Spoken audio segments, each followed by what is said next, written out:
Welcome to Marsha's Plate, a Black trans-inclusive feminist podcast. A place where we know that not everybody is invited to the cookout. And we also know that every single day is a brand new day, and we have the power to make a difference today. So let's do this. It's a new day, brand new day, make it better than yesterday. You can always find a way to turn it all around again. It's a new day, brand new day, make it better than yesterday. You can always find a way to start over again. Tuesday, when the sun rises, you can start over again. A new day, you can make it better than yesterday. It's a new day, it's a new day, new day. There's a way you can turn it around. Trust me, there's a way out. There's more time. Just don't give up. When the sun rises on a new day, you got another chance. Yeah, yeah, yeah, yeah. A new day, you got another chance. If you want to join the conversation, you can hashtag Marsha's Plate. You can follow us on most social media, Instagram, Twitter, Facebook, all of that. Just search for Marsha's Plate, MARSHASPLATE. Y'all ready? Let's get started.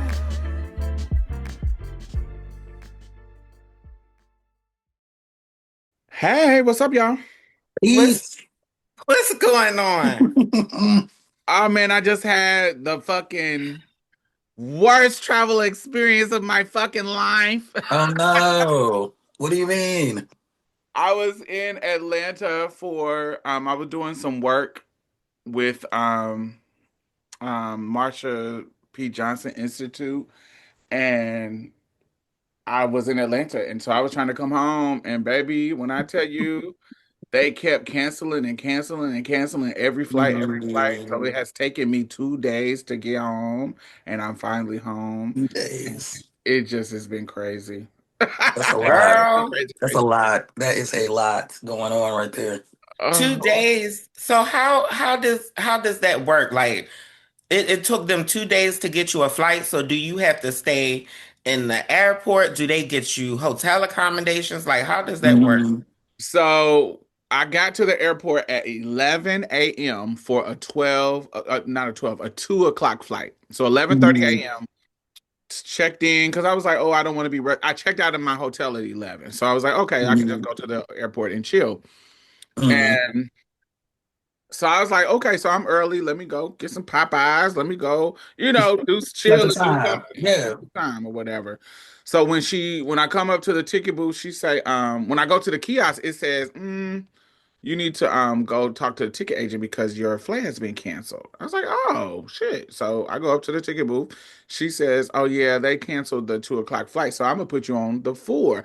She was like, but there is a 12:15. You here early, and there is a 12:15 that you can catch. But remember, I'm coming in. It's probably like 11:45 when we get to talking about this. And so she was like, but this close, I don't know if your bag is going to get there with you. I don't know if you're going to be able to make it. Like, you get what I'm saying? It was too close to be like, do we want to? I was like, but the next flight is at 4 o'clock. Cool. I can wait 4 o'clock. Cool. It's cool. Don't worry about it. Just put me on the 4 o'clock. So I don't have to rush and be weird about the 12. Bitch, I should have did that shit. But come 4 o'clock, that one cancels. It's because of the storms, yeah. There was storms. That's what I'm trying to know. People keep mentioning storms. What storms? Where was the storms at? I know in the Midwest there were a lot of ice storms and snow, snow, Cool. Then they should have said there is some things happening in other parts of the country that is making all of this stuff kind of shake. You know what I'm saying? And I would have understood, but they're not telling us shit. All I know that's wild. I'm in the airport and it ain't nothing going on. It's clear skies, blue skies. That's why they didn't say anything. Like that's why. Oh yeah, that's 4 o'clock come, they cancel. 6 o'clock come, they cancel. 7:15 o'clock They cancel out. They keep transferring me to different flights. 7. Then they get to the last one, which is at 10, and they cancel that one. But this is what's making it bad. Usually, if they cancel a flight, then you just kind of sitting around. They Mhm. keep switching the gates. So if you've been to Oh, if you've right. been to Atlanta Airport, it's like You gotta take a little train, right? It's you huge. gotta take it's huge. So each one of I just gave y'all they canceled Wow. like 6 times, 5 times on that first day. Canceled 5 times. Each one of those 5 times, they sent us to at least 2 different gates on each one of those cancellations. No, So they no. What wouldn't kind of just comp? cancel What it. kind of comp are you getting? Like, what is this? What is Uh, this? What is so this? we What am I? going How from many flights do I get for A7, free after something like A7, that?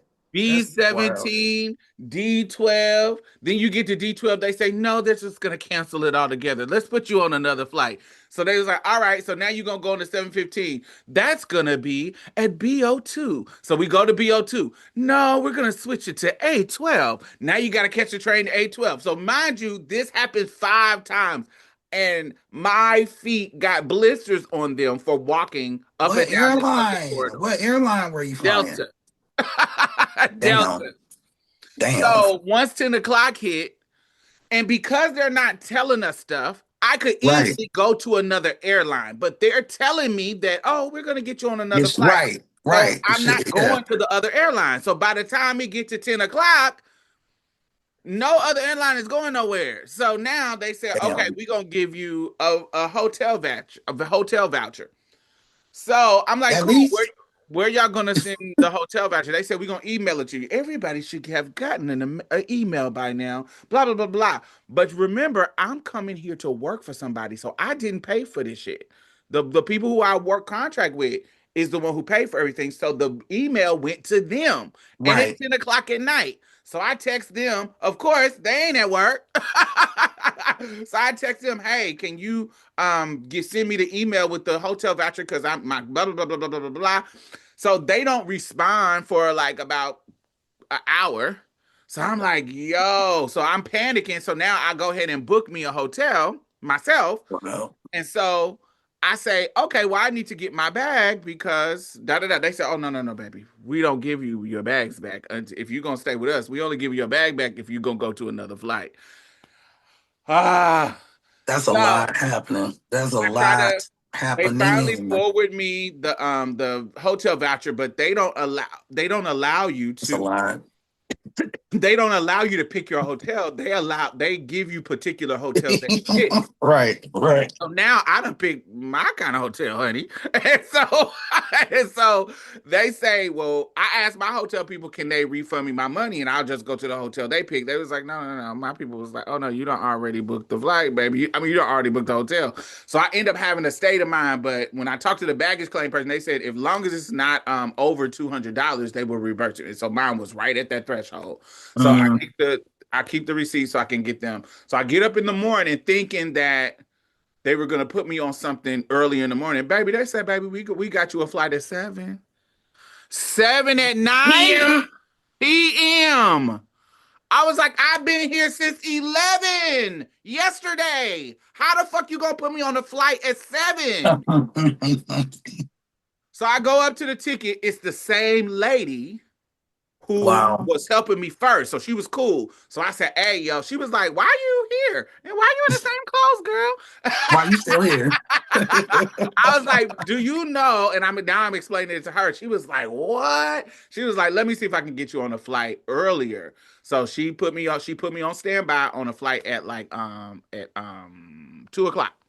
And so yeah, I got that. And I was the last person. It Wow. was 11 seats left. I was number 11. So I finally got home at like 4 o'clock and then just made it home.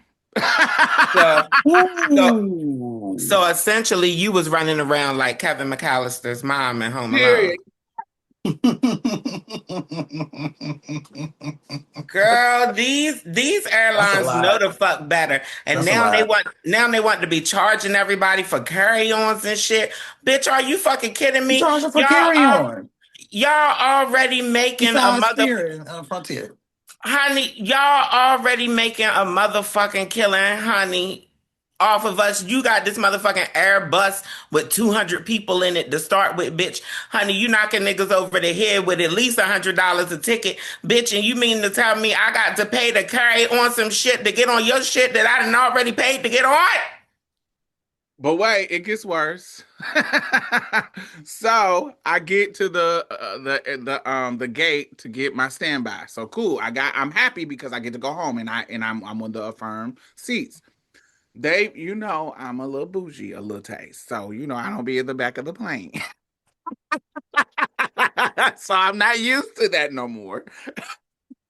So they put me in the back of the plane, seat 37 in the fucking middle. And I'm a big girl. Not the So middle seat. the Damn. middle fucking seat. And guess who Damn. I'm in the middle of? Two motherfucking Trumpers watching Fox Bitch, News. I was about to say, who the fuck was you in the middle of, Melania and Trump? That's wild. An old gray hair, skinny white Trumper watching Fox News, and then a big brunette dude watching Fox. Fox News. And they both watching Fox. And They both sitting in the back of the motherfucking Mm. plane and not by accident. And Watching so I'm sitting there Fox. like with my arms folded like this. I bet they were smelling like all types of Dougs. No, they wasn't sneaking though. I'm just sitting there, bitch. I wasn't sneaking either, but honey. But honey, it should have been me since I didn't have my bags to clean myself, but I did. I figured it out. You probably had washed your ass that day, them past 2 days more than either one of them had. So I'm sitting there like this, like this is a fucking movie. Like this is Yeah. you know what I'm saying? Like the cherry on top is I've been Yeah. dealing with all shit, and now I got the transgender Right. black woman got to sit in the middle of these two white male Trumpers In the back of the fucking bus. in the back. In the back of the Airbus. Right. I was Wow, that's so crazy. annoyed. I was so annoyed. So yes, that has been my weekend. Other than that, the weekend was amazing. I had a good event in Atlanta. It was amazing. Beautiful work. What were you doing in Atlanta? I don't know if I can talk about it. Oh, okay. That's why I said, can you share? Um How about you don't? If you're unsure. Yeah, if you question it, we're not even gonna worry about it. So Yeah. I can tell you who I got to meet for the first time. Okay. Got to meet Dominique Jackson. Ooh, Oh, wow. Tyra. That's so cool. For the other people, Electra from Pose. That's where they came to fame. I met her. I've been knowing her because she was kind of in the box. She was Tyra Allure. And so I knew her. I'm glad you brought that name up too, because some people know her as Mother Tyra Allure. Yeah, Tyra Allure. That's how kind of where I was introduced to her. We never had met in person, but that's how I was introduced to her. Yeah. And then she became Electra on Pose. And then this was us working together on this project was the first time that I actually met her in person. She was there. Isis King was there. Me and Isis cool. So we've been met. And yeah, it was just we kikied and laughed. We was talking to Isis manager and we just was having some really, really deep conversations. And it just was a beautiful little moment with us three. And it was just good. So I got to meet That's so cool. Dominique in person for the first time. So yeah, she's dope. She is not not that I didn't because I had known her, but one of the things that she had said is that people thinks that she's like Electra.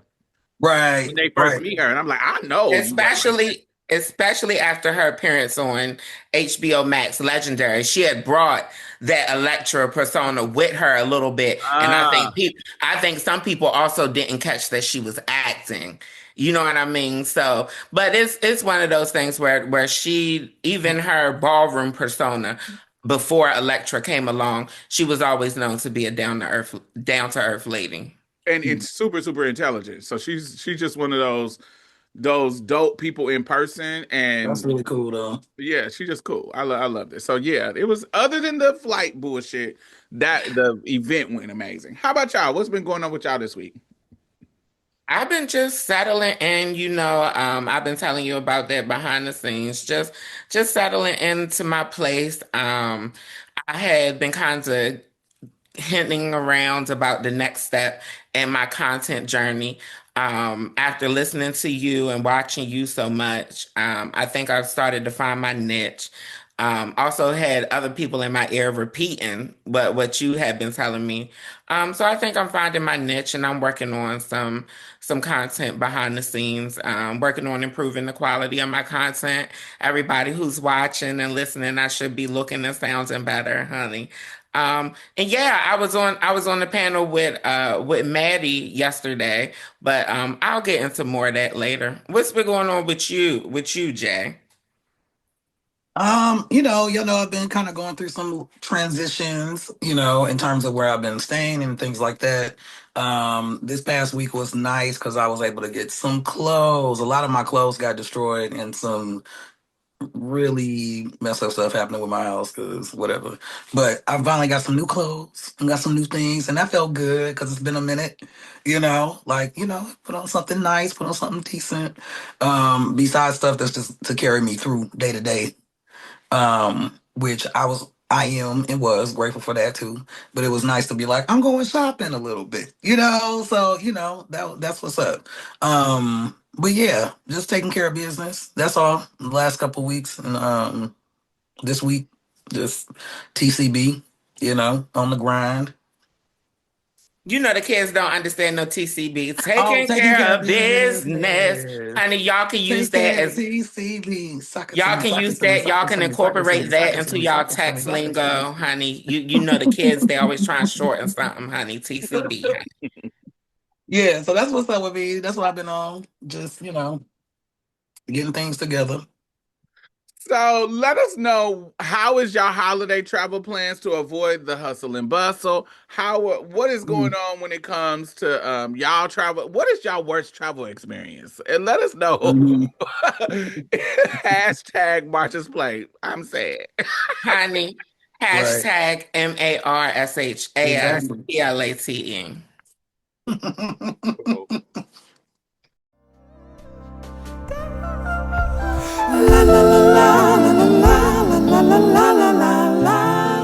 Oh my God, I want to thank all of our new patrons this week. Thank you, thank you, thank you.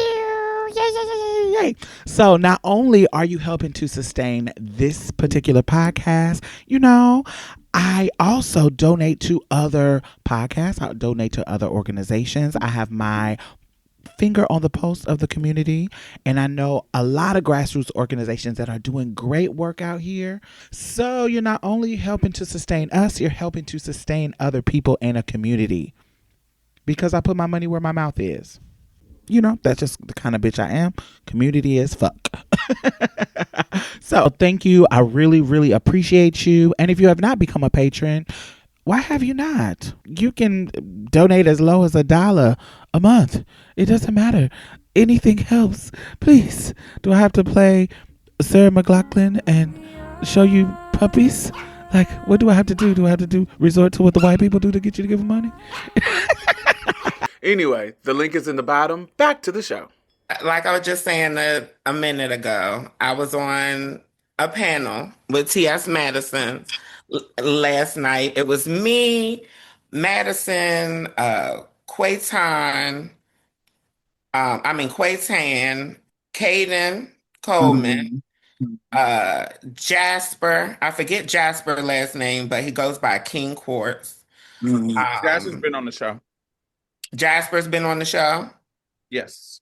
Okay, so y'all already know who Jasper is then. It was a few other people, but let me pull up my notes because I was thinking, I slept on the discussion that we had last night.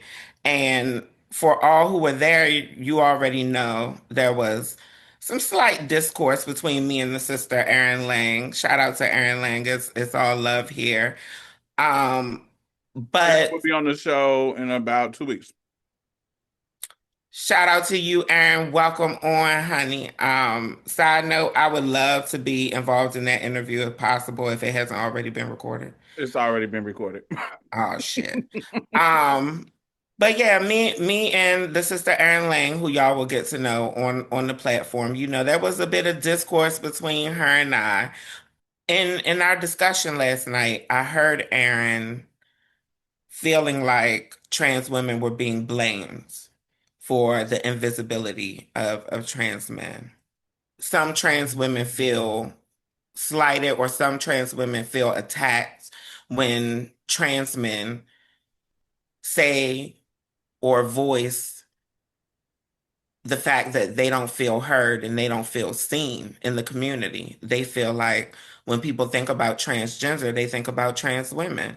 You know, I I agree with that. I think that on average, more people are aware of the existence of trans women, and I think on average, more people are aware of a trans woman, at least one, versus people who may be aware of trans men. But anyway, I was looking into this topic, and I was talking to some people behind the scenes, some siblings behind the scenes, and I got some feedback from other trans men, and there was a trans guy who said that he feels like a lot of the brothers are crybabies about not being heard. His words, not mine. Um, there was also another perspective of I'm a man. I don't need trans women to provide me space. I'm going to take space. I don't need to wait to be seen. I'm going to put myself out there to be seen. I'm a man. This very macho take on it. I personally also think that take um, is toxic masculinity. The whole idea of I'm a man, I'll take the space. I think that that's a toxic masculine perspective. I think the idea of calling men in general crybabies whenever they're talking about their plight or their existence, I think that that's toxically masculine. Not even sure if that's a word, but it it hurts me because I see in the same breath trans men complaining about not being seen and heard, and at the same time, people silencing them. I mean, that's what I see. And then of course we've had Jay express feelings and express us being aware that the average trans guy was raised as a little girl and raised to not cause too much trouble, and raised to not try too hard to be seen, and don't say too much. In processing it and sleeping on the conversation last night, I feel like overall, not all, but there's a population of trans women who I believe feel resentment toward trans men. I think for some people, or maybe a component of that, is the fact that trans men commonly tend to pass. It tends to be easier for trans men, for the average trans man to pass. It tends to be easier for the average trans man to be stealth. I think there's some resentment there. I think there's also some resentment because a lot of trans women want to be invisible in a sense. A lot of us want to be able to live our lives without being a target. We want to be able to live our lives without our transness being at the forefront. So I've observed some possible resentment stemming from envy, possibly. I also see trans men, or I feel the trans men that I see. I see them being resentful, some of them, towards the visibility of trans women. I think that misogyny is a factor. I think people care less about a female transitioning into a man versus a male transitioning into a woman. I think there's a taboo associated with trans women that isn't necessarily associated with trans men. I think that's why we tend to be so visible. I think that a lot of trans men are failing to realize that our visibility comes at a cost. It usually comes with attacks. One of the reasons that we tend to be more visible, especially on social media, is because there aren't people just agreeing with our take, disagreeing with our take. There's also people being incredibly transphobic and incredibly violent. At the end of the day, I just want all of my siblings to remember that we're in this fight together. If we're going to blame anybody, let's blame the cis hetero people who are continuing to uphold these standards. Let's blame the cis hetero people who vote against our rights. I even think about this idea and this new wave of decentering men. And we spoke about it a bit last night, but I'll repeat what I said. The whole idea to decenter men erases trans men. The idea should be to decenter cisgender men.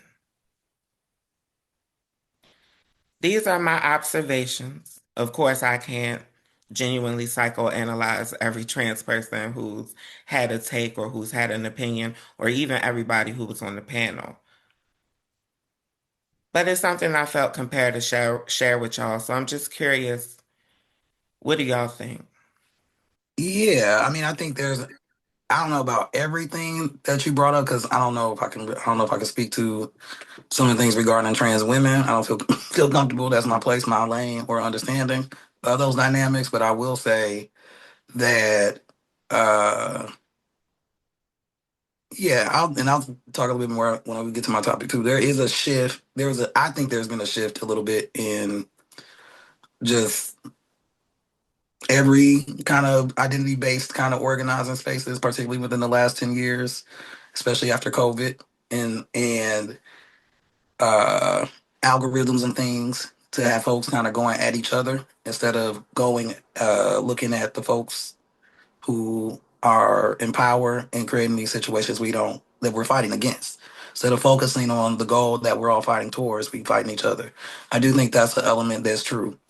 Um, I think it's interesting you say around decentering men and being specific around cisgender men.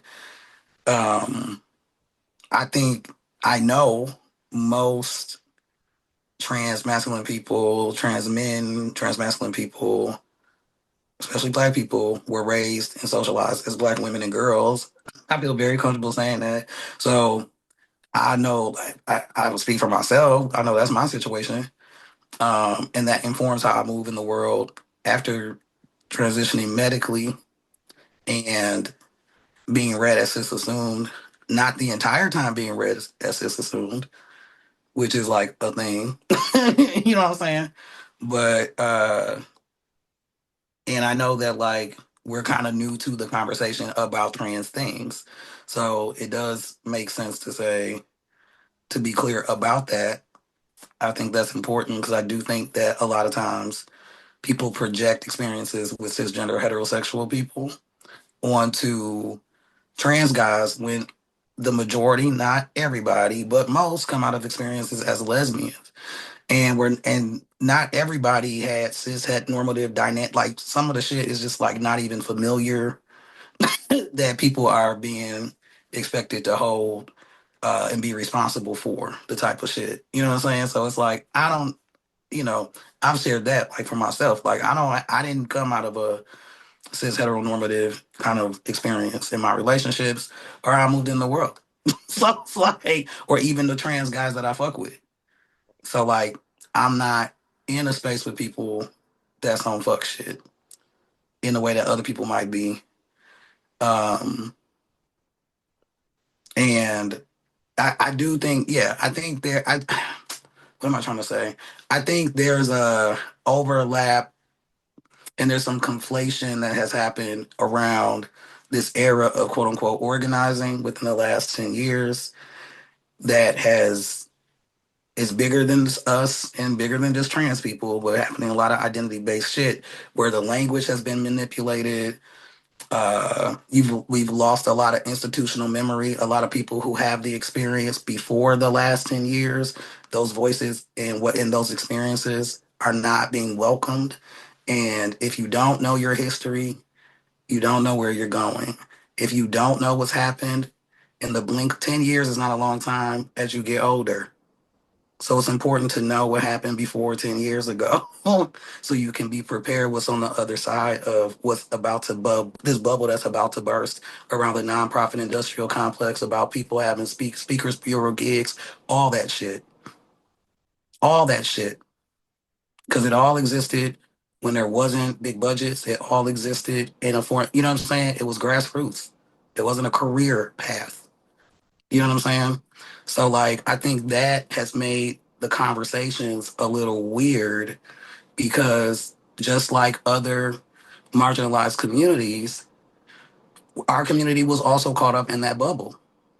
And so instead of talking about the issues and understanding each other about what we're going through and how we could better support one another, we're having conversations about labels and not having a conversation. I think when it comes to trans men, Black trans men and trans masculine people, the conversation often centers on what people look like and labels versus people's experiences. And people don't want to hear about our experiences. And the shit gets lost in a conversation about you look a certain kind of way or labels. Because there's plenty of studs, there's plenty of butch women who navigate the world perceived as men and use a different label. So that we know is not based on just whether a person takes a hormone or not. We know that's not based on whether or not a person identifies as a woman or not. So like, you know what I'm saying? Like that's just the fact. So like there's something else that is going on that I never would have looked at as resentment or anything like that. It's interesting that you bring that, Bree. But yeah, there is something else that's going on. But I do think I know and feel comfortable saying I know as someone who got into this work in the early 2000s and watched the shift happen and was in this work before a lot of things changed for a good 10 plus years prior to that. Something did change. And there used to be more conversations where we were talking to each other and listening to each other and trying to understand each other's experiences and how we could better support one another versus a versus. So those are some of my thoughts. Yeah, I hate to bring it up, and it's a part of me that hates to talk about it, but it's been something I was thinking for a while, and since it ended up coming to head on another platform, I feel like I feel most comfortable um unpacking it here with y'all, even if I'm completely wrong. What do you think, Diamond? Oh, so I agree with Aaron. Sometimes it feels very pointed, but it's usually from people that I don't know. But I can kind of tell when I do know them, I can kind of tell where they're coming from sometimes, but sometimes it feels very like we're being blamed. Like the ire for their lack of visibility is pointed at us. Even though to me, I feel like it's a lot going on with it in regards to like I think because we are going from men to women, I think there's a sensationalism that comes with that. And I think that's rooted in misogyny too. I think there's a sensationalism. I think when we think about even like shows when it was when it was like Jerry Springer's and not just that kind of salacious kind of shows, but even like the Oprah Winfrey's and when it was because even when you did it in a respectful way, like on Oprah, it still was ex-football player turns to woman, ex-GI turns to woman. And even Mm. while there was trans men on Jerry Springer show, the ratings for the trans women just was the one that was like, it was I just. mean, even for example, with social media, the trans women videos still to this day circulate more. They just do. More people share them. More people interested in them for whatever reason. And I Yeah. think that's because of, just the nature of women, just being a woman, just how women are presented is way more colorful, way more vibrant, way more kind of out there. I think just the state of being a film, it makes it a little bit more vibrant as opposed to being masked that can kind of be toned down and muted and not as loud. Not, and these are just stereotypes, but I think that plays a part in why things go viral, why things get a little bit more shine, why things get a little bit more spotlight. I also feel like the mainstream people ignore their fights because they don't see them as threats. When we see the trans men in the sports, they feel like, oh, they're on an uphill battle. And so when we get we've had Mac Biggs on the show. We interviewed him. He was a Texas wrestler that they made go fight with the girls. And when he's trying to get into the men's sports, he's been playing on men's team while he was in college, and nobody has said anything about it. But as soon as Leah Thomas come and plays swim and ain't even fucking winning, it's this big thing. When it comes to their fights in the sports, I be seeing people in the comments saying why trans men don't be trying to be in the men's bathroom. Why trans Like, men? Why do you trans not know who Pat Manuel is? do Like, not know who Gavin Grimm is? Like literally, the one of the very first bathroom fights was a fucking trans man, and but y'all ignore them because y'all sensationalize us and demonize us and ignore them. So it's not for me. If they be out here fighting too, y'all just don't ignore, y'all just don't say nothing about it because y'all feel like, oh, they don't have a real penis, so they're not a threat. They don't be out here yes, they do. They be out here fighting, out here getting attacked in bathrooms, out here doing some of the same shit we do, but y'all don't care about it. But when it comes to us, it's this big old thing. So for me, I think of them, they don't see them as threats, even though they can be. Um, and so, because it's us, we are the men dressed as women. It automatically makes us predatory. It aligns with that whole thing, and I think that that's a part of why you see more of us than you see them.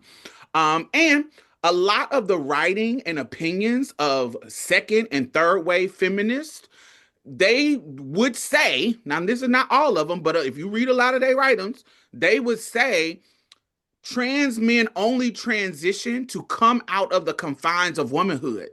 That mm-hmm. makes them more that and to I think to the mind that makes more sense than a trans woman leaving the spoils of male privilege to become a woman. Like, of course, this woman wants to be a man because she wants to get out of the confines that the world has on women. So of course you're gonna try to transition to be a man. But us, it's more like, what the fuck are you doing? You were born with the penis. Who You were born with the stuff. And this is the writing of some of those early feminists. And I are you talking think about?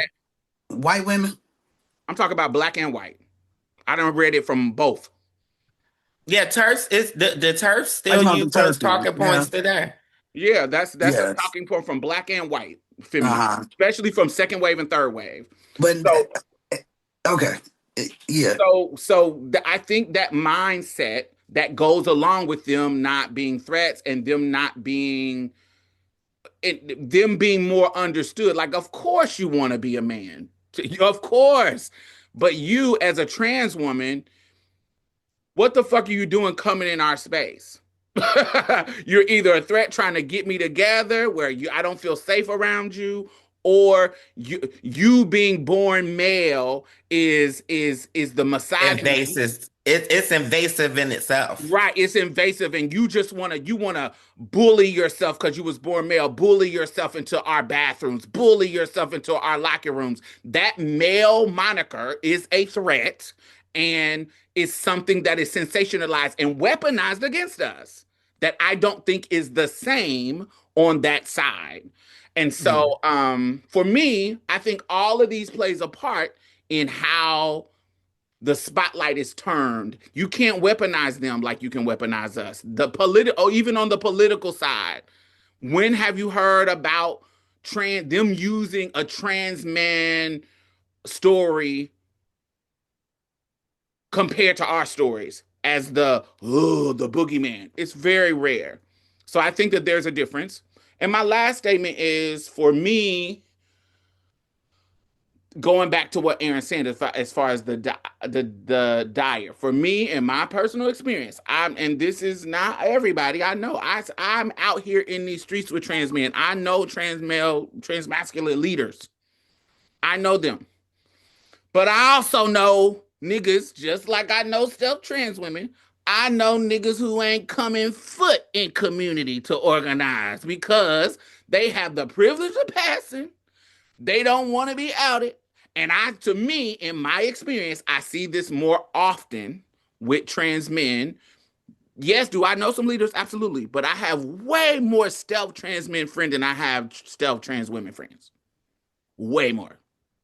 I have to check on these niggas because they be trying to off themselves if they get too isolated. So I literally have it in a schedule to check on them, and I be like, "Why don't you just come to this event?" Nah, I don't even fuck with that diamond. It is way more common for me to see a stealth man who don't fuck with community, a stealth trans man who don't fuck with community, as opposed to a stealth trans woman who don't fuck with community at all. I don't see that as often. So that's my experience. Yeah. No, I agree with pretty much everything, if not most of what you said. That they have been taken into my observations as well. What you thinking, Jay? What you thinking?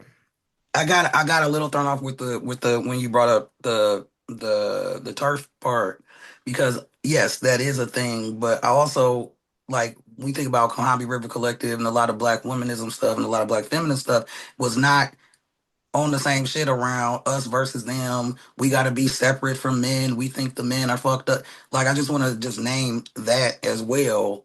That I just want to name that because that is true too. Like, both things are true, and I think that's important that to name that, because that was a big thing even amongst like cis women around that, the fact that you had these black women who are feminists saying, no, we're not saying fuck the men, we're not doing that, we believe black men are valuable and we need them. And that's something that actually makes a big distinction between them and them white women. And I just want to name that, even though, yeah, it's some turfy black feminists, it's some turfy black womanists, but like a thing that makes a big ass difference between black feminists. Like, that's a big thing that makes it so different than the white women shit, is the fact that it is saying we still want to be in community with and value black men because we move differently than y'all move. We are not talking, we're not using the same paradigm. We're not I operating out the same orbit or universe, just like black women saying, yes, I would love to sit down and not go to work. And you're telling me I can't be a feminist because I want to sit down and not take care of your fucking kids.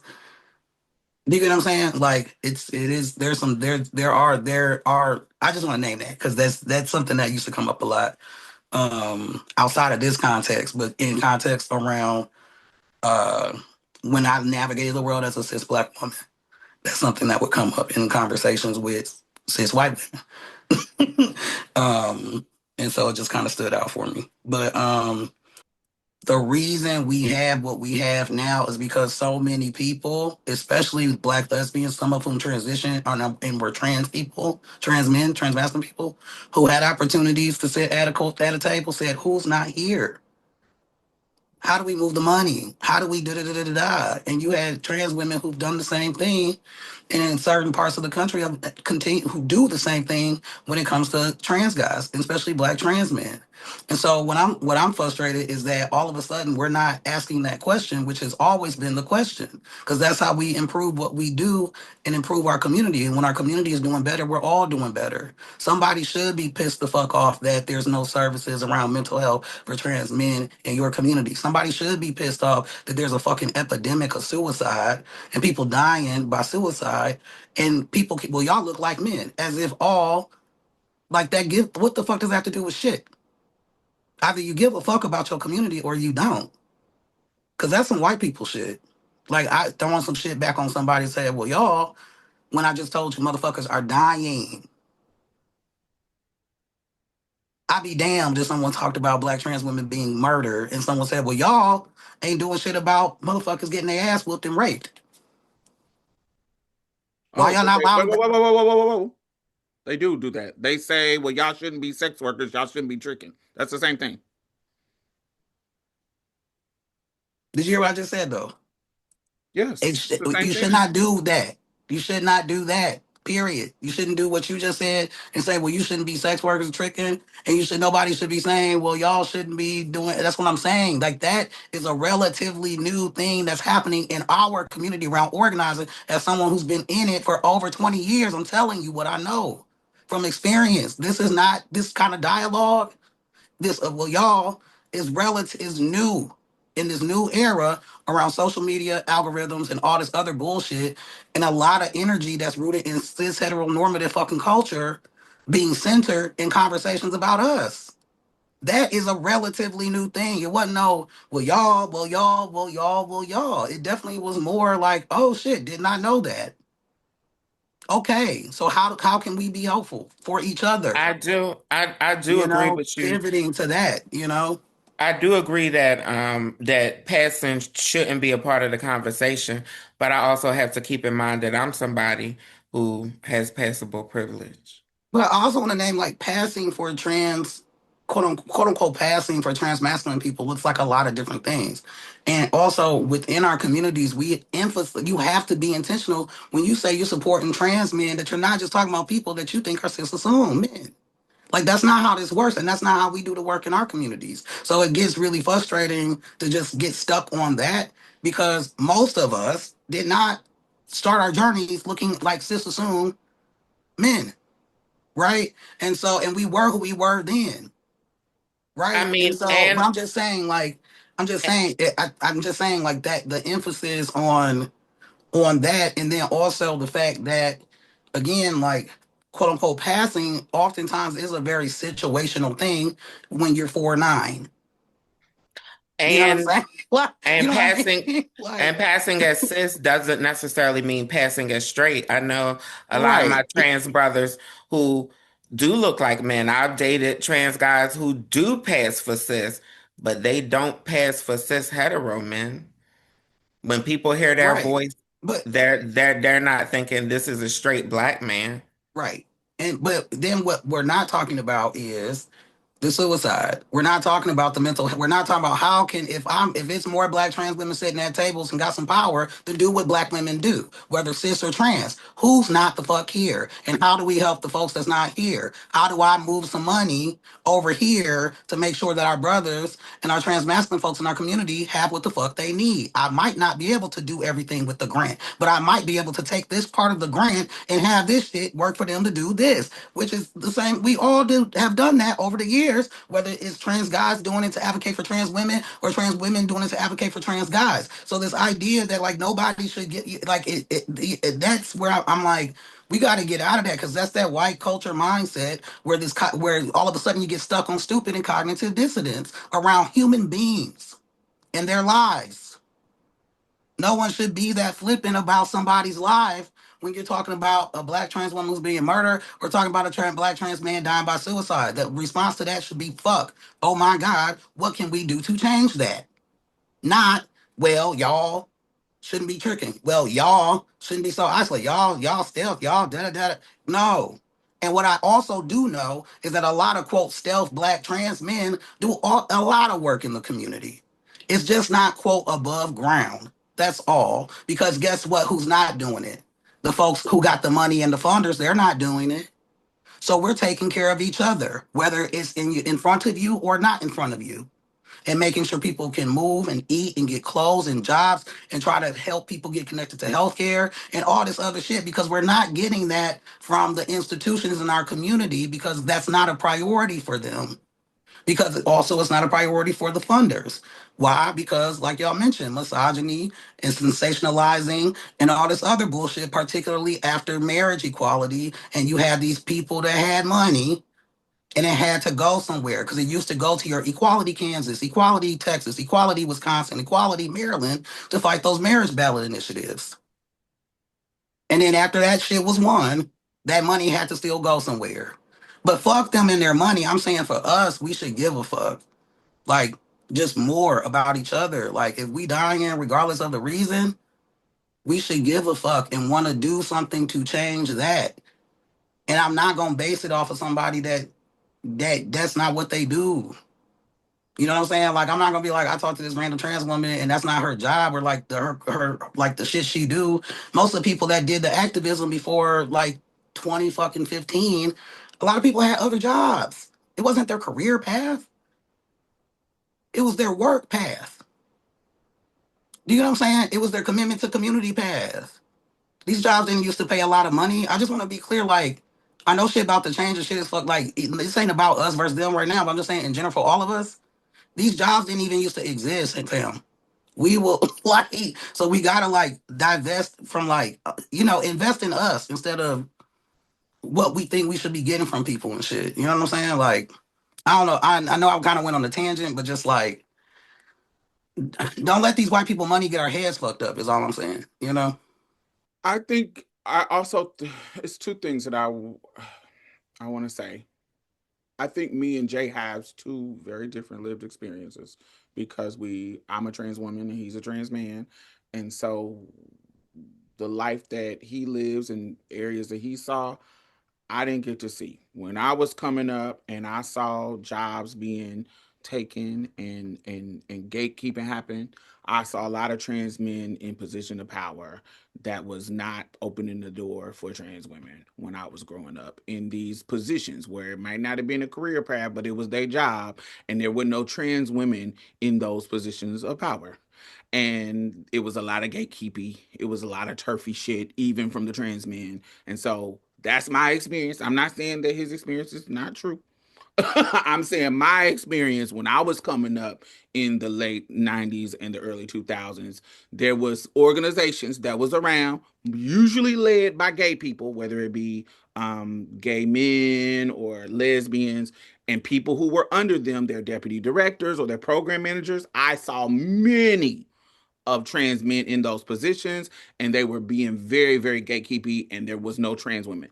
And And all of a sudden, wait, that's why I let you talk.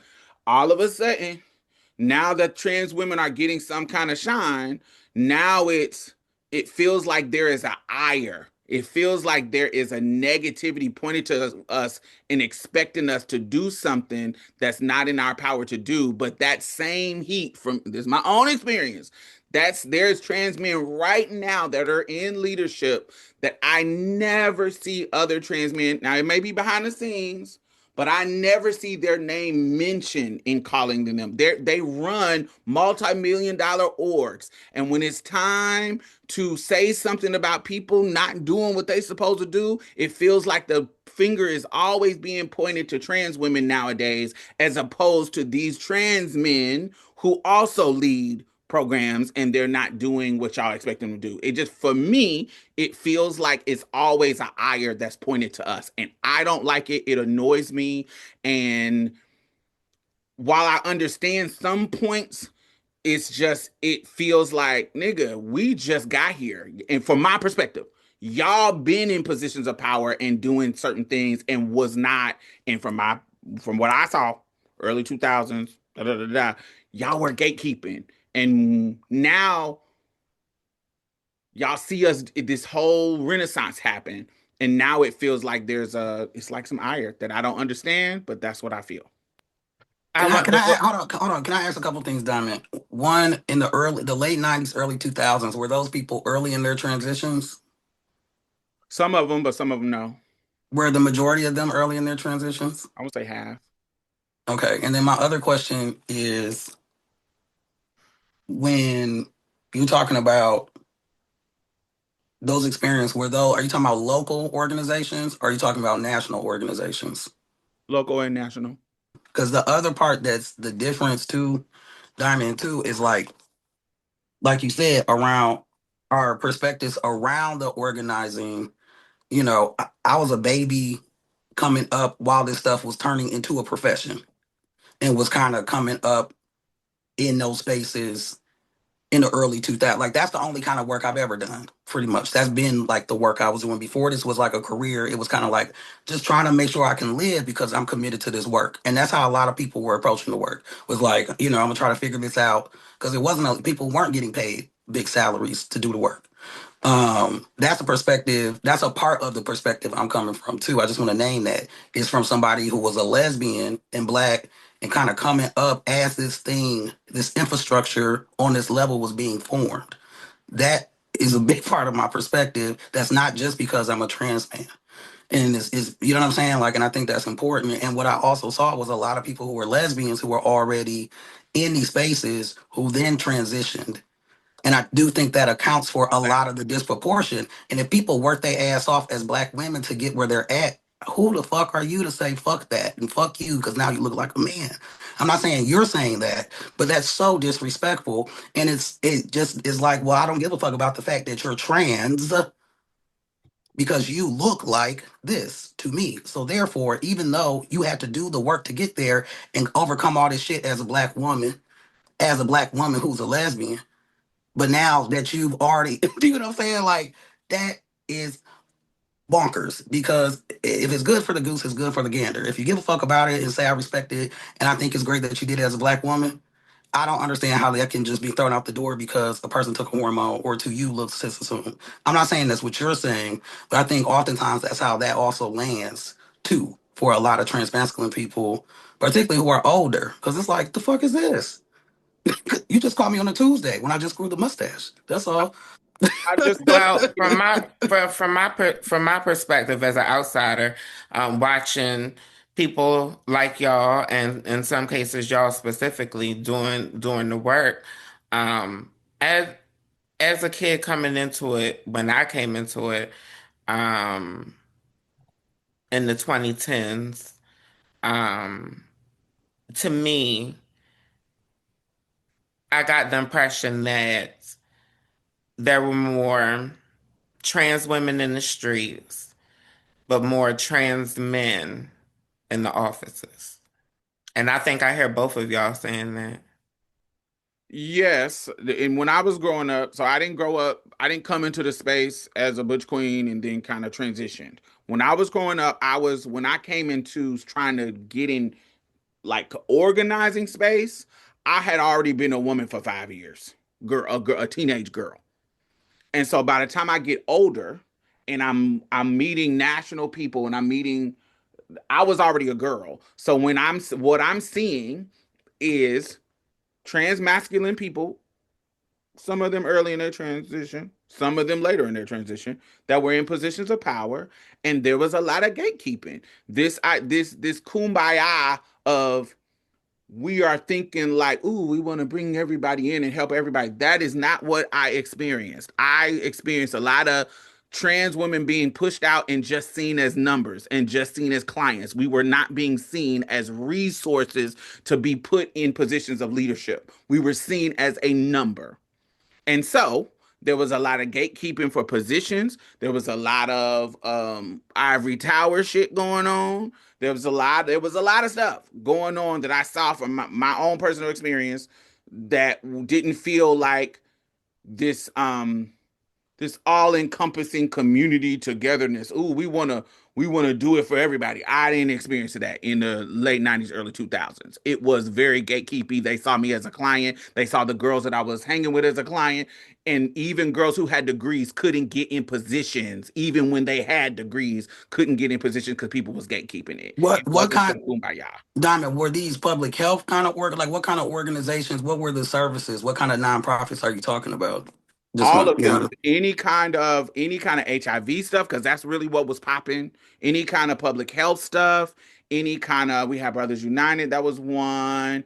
Um, that was even a men's org, and it was a trans masculine person there gatekeeping. So yeah, it was usually public health stuff. Public health, housing stuff, all of this stuff was connected in the places that I was at. So it wasn't a kumbaya. It wasn't everybody wasn't thinking like, "Ooh, I'm gonna help everybody," and so and they should have. I think that's how it should be. But I feel way more now, and when I say now, I'm talking about 2010s on to now. I saw a shift in trans men being more, for me, inclusive of everybody.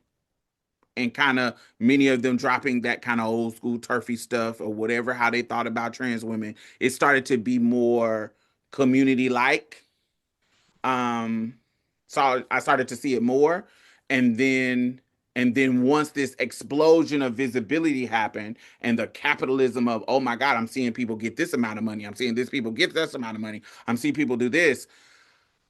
I started to see the shift in the kind of the, I don't want to say envy, but that ire, like, ooh, well, why my program not getting, why my da da da da da da. It started to feel Diamond, you touch. See, I'm glad I asked because you touching on what the issue where this where I think there's the thing. I think like one I want to say like the work I was talking about was not in direct services. It wasn't in public health initially. It was in policy initially. The work that I was in was in policy initially, and then also I think like we were saying, like a lot of trans guys, if they were working in public health, if they were a social worker, they probably were a woman with a social worker degree who later transitioned and found a job that they could still be a trans person and keep a job, like working in the community. I could say for myself, a part of, that was part of my thinking is like, I know I'm a gay. I know I'm a lesbian. I know I'm kind of a trans. And I know coming up as a black person around being affirmed of who I am, that I'm not really trying to play with that for nobody. So what can I do where I can have a livable life and also do the work I feel called to do in our community? Where you have continuously seen the gap, where there has always been a gap, is in that direct services for trans guys. There have not been a lot of direct services for trans guys. And I think that's what a lot of people are speaking to. And then when we're talking about it, sometimes we're getting it conflated and everything. That's why I was trying to ask where I'm pulling it out versus policy versus public health versus direct services. Having trans guys gatekeep back in the day is fucked up. That does not mean that trans guys are getting direct services. That's a different conversation. Trans guys aren't getting direct services the way that we deserve and have never received a lot of direct services or funds around public health to address our health issues. It just has never happened. And I think that that is what the cry is about. That's what the call is about. That's what the frustration is about. But it's get when a lot of us are myself included are talking about it, it gets convoluted into this other all this other stuff. If we're talking about direct services, it is just a plain fact that there has not been a lot of investment in money and time in providing direct services to trans men, particularly black trans men. There just has not, because the money wasn't HIV, and that money was for MSM, gay men, and later because trans women fought and black lesbians fought and some black trans men fought who got a seat at the table to make sure they included more shit for black trans women. That's how because black trans women fought for it. You know what I'm saying? There has not been a lot. We're relatively new, like y'all said. Like society, this is what they want to focus on. They're focused on, especially white folks, the idea that you would be someone who wants to give up your power because you were assigned male at birth. right? Virginia Prince can exist.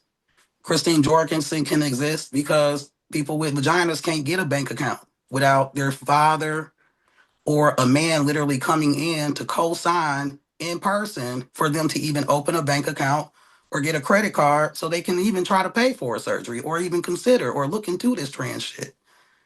You get what I'm saying? Like I never even there's some considered that. structural I never there's the even considered. structural pieces of sexism and misogyny and that of shit, all these different things have been in the way. So folks are, I think where we're missing each other in that conversation is around direct services, because you're talking about a population that has to go to the doctor a lot more because you're assigned female at birth, which means if you're black, you probably got fibroids, you're probably dealing with endometriosis, you're probably dealing with polycystic ovarian, just like cis black women are dealing with. And it's not being talked about or addressed anyway a lot amongst cis black women. Because I was doing some work around that before I transitioned. So I already know that's already a thing that we're not really talking about anyway before a lot of people transition. So there is a need.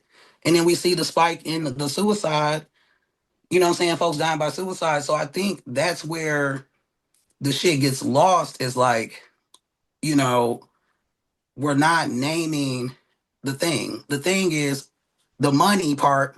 When people are talking about the money and the services, it's direct services.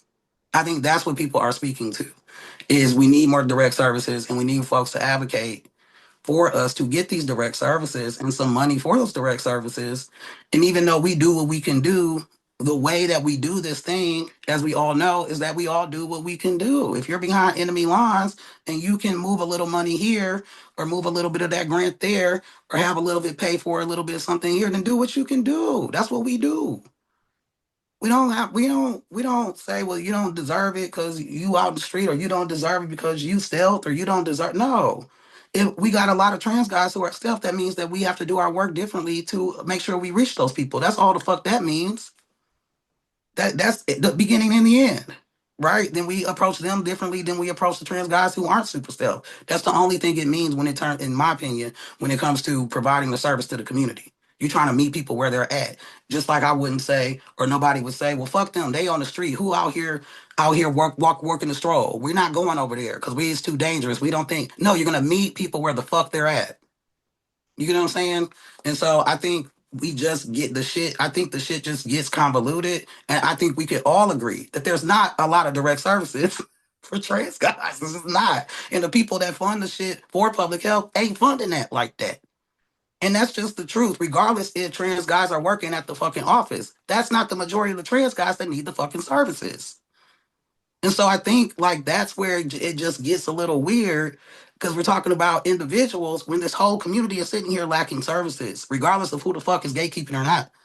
You know what I'm saying? 'Cause, like, let's not. I think it gets convoluted, and then we're just not talking about the vast majority of folks who aren't getting fucking services and aren't gonna ever, even if they're trans men, gonna work at these jobs either.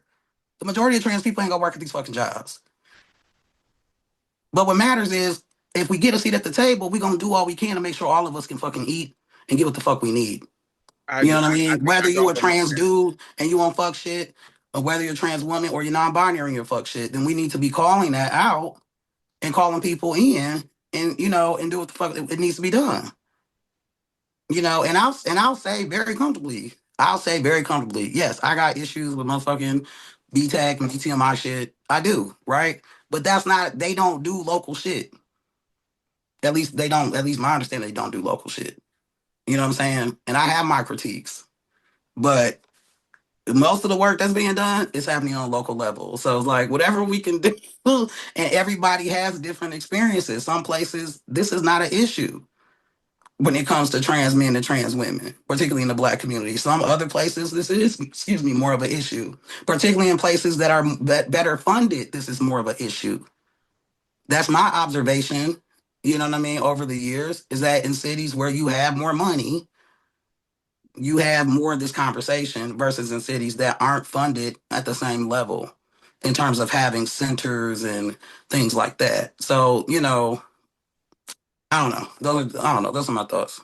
I just wanna say my only issue is I don't like the ire being pointed at trans women because when I look at programming around the country, that trans women lead. I'm not talking about the HRCs where cis people lead. I'm talking about that there is a trans person at the helm. When I see the program that they create, the trans women, their programming always includes trans men, in my experience. So, but I don't see that same shared vision from people when it's trans masculine in leadership. And I don't see their people pushing for them to solve their problem. It feels like they always point to us. I see it all the time, and I be like, let them say what they want to say. But because this is a platform that I get to speak my shit, that is my experience. And I see them doing stuff for trans men, the trans masculine leaders. I see them doing stuff for trans men. Cool. And I'm okay with that. It's not no complaint. I just don't want you to point and say, blah, blah, blah, blah, blah, trans women, trans women, trans women. I don't like that because Yeah. that's the part I don't like. I want you to do your thing, do what you do. I need the same heat you got for us. I need trans men to have that heat for these trans masculine leaders who got money under them. I need y'all to be pointing at them saying, why are y'all not creating these programs for us? You And getting this, money. Why you not doing it? but this is where it gets weird, Diamond. Most people don't know who the fuck you talking about. And so this is what I'm saying. Y'all do. Oh, no, listen to me. Most people don't. I don't. I outside of fucking B-Tech shit. Tell me. Because most people don't, is what I'm saying. And so then the conversation is y'all need to hold these people that a lot of us don't even fucking know.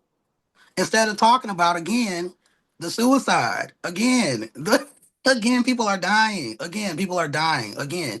Y'all care when we talk about infant mortality? Because that's cute. And that involves cis women. But what about people dying outside of infant mortality? What about people dying? What about people dying? As a black person, I give a fuck about a black person dying. I don't give a fuck what's the reason. I don't give a What I fuck. And the rest of that is noise. If you want some fuck shit, being like, I want to blame trans women for shit, you're on fuck shit. I think if you're saying, regardless of who is at the table, if it's a trans woman, trans man, non-binary person, and they're not pushing to make sure that trans men and trans masculine people are getting like social services or direct services where you live, because more than likely there is funding for trans women because it comes through public health. what Okay, so I like just to be clear, like I'm not saying what it I because I think hear. there's an animosity or anything like that. I'm just saying the dollars tend to go a certain way because the dollars have a lot of the dollars that have funded our community have been funded through the work around HIV. And that's just the truth. And they recently started funding more stuff for trans women, and we're recently starting to have more conversations about how trans masculine people are affected. And all I'm saying is there also exists a world, then and now, where a lot of work around our community is happening outside of those spaces, and I'll talk more about that. And I recommend folks check out Transgrill's website and a lot of those archives because a lot of the work that they're highlighting ain't got shit to do with any of the shit we're talking about. Yeah, You yeah. know, too. So like, it's both and I guess is what I'm saying. Like, fuck, don't be blaming. What I Fight for your hear people. Shit. what I hear is a bunch of as somebody who's sat back and observe y'all go back and forth on this topic more than once.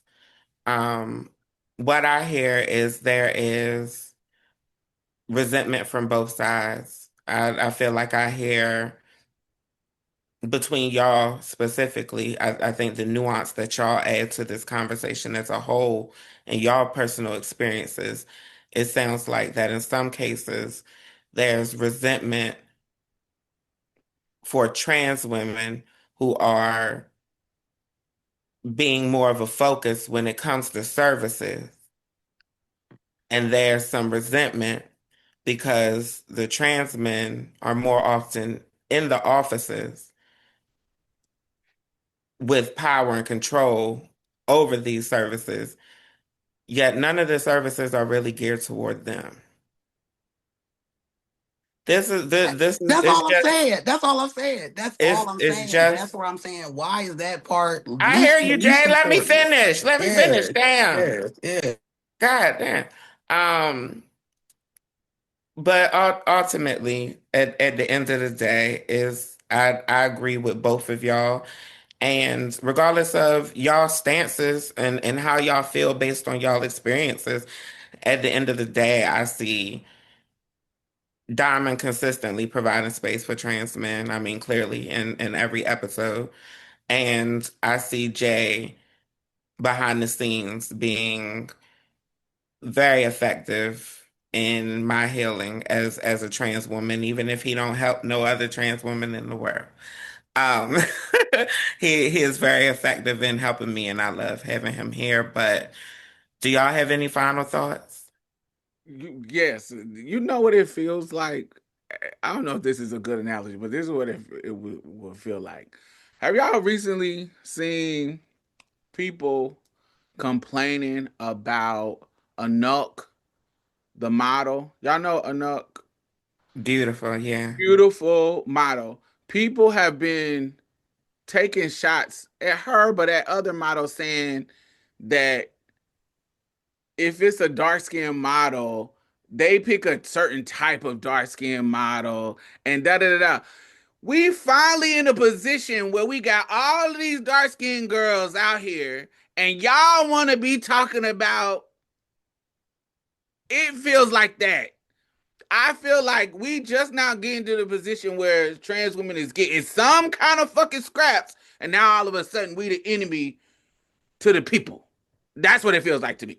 I So I honestly feel like Diamond, we done been the enemy for a long time, you know, even pre-transition for me.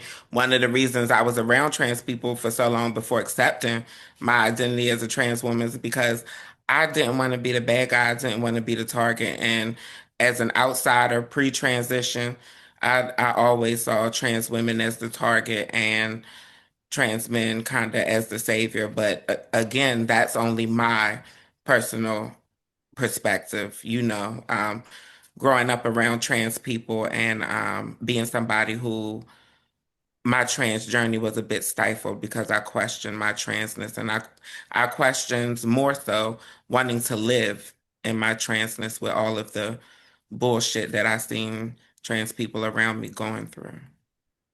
So ultimately, baby, at the end of the day, regardless of who's on that fuck shit, we got each other over here. And I know that all of us hope that y'all find community. And even if that's community with us, honey, um, let us know how you feel. What are your thoughts on this conversation? How do you feel about our personal experiences? And what is your experience, whether personal or as an outsider, regarding the trans community? Let us know. Hashtag Marsha's Plate. Hashtag MARSHASPLATE.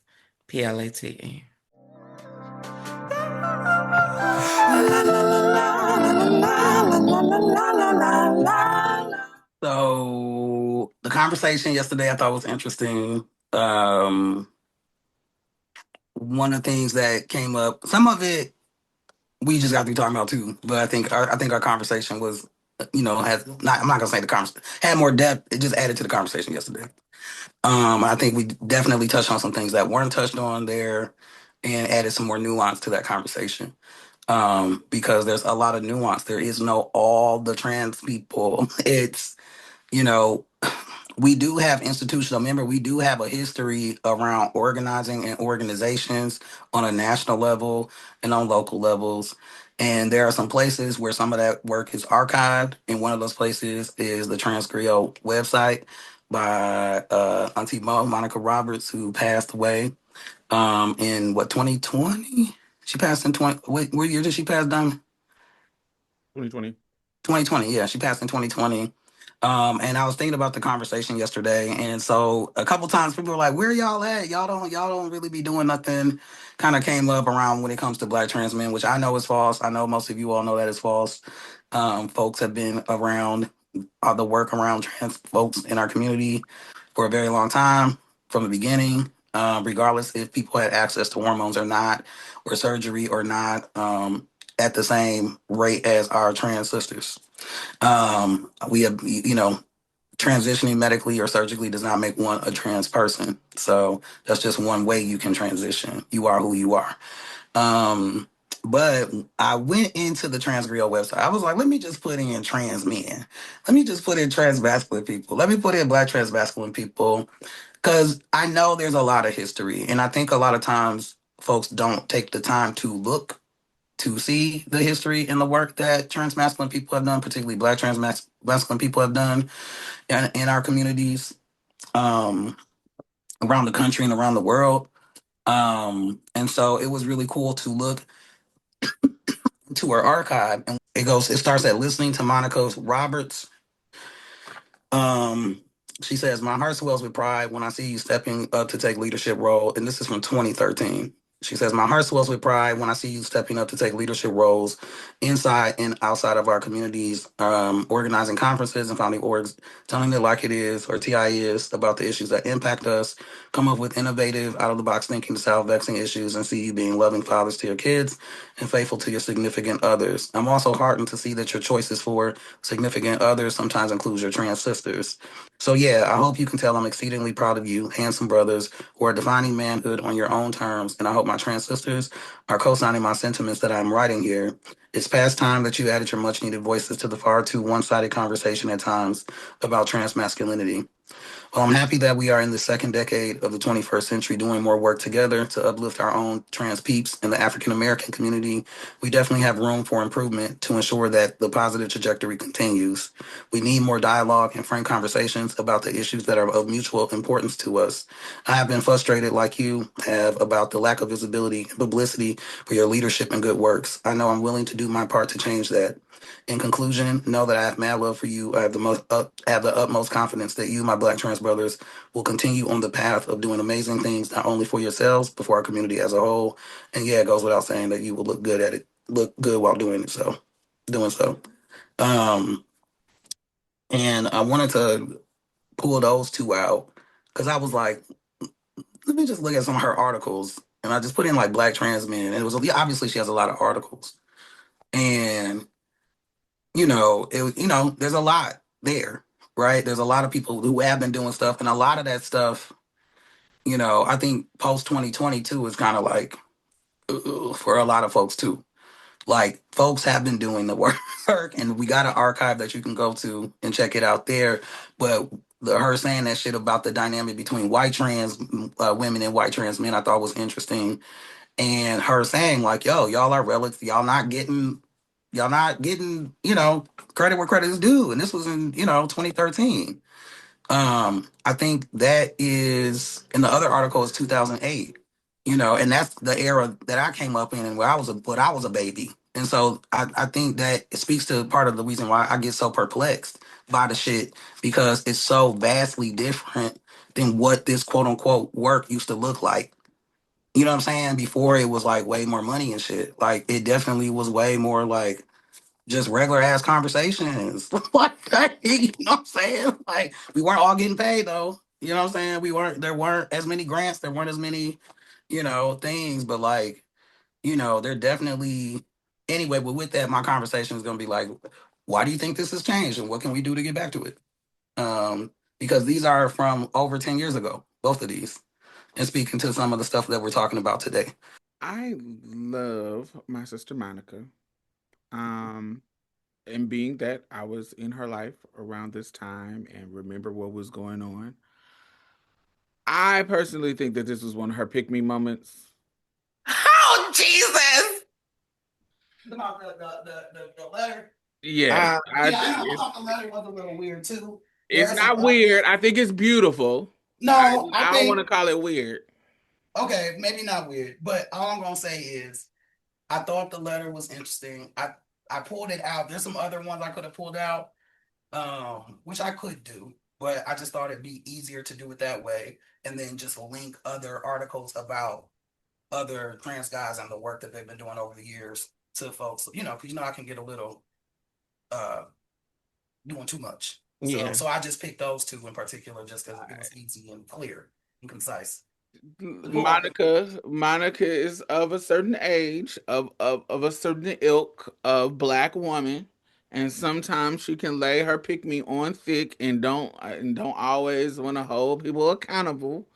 And I am not that girl. So in this era, this is 2013. I was in her life. We was in these streets together, and this is one of them times where I was side eyeing her because while I get it, I want the love to pour into the niggas. Hold I on, hold on. do.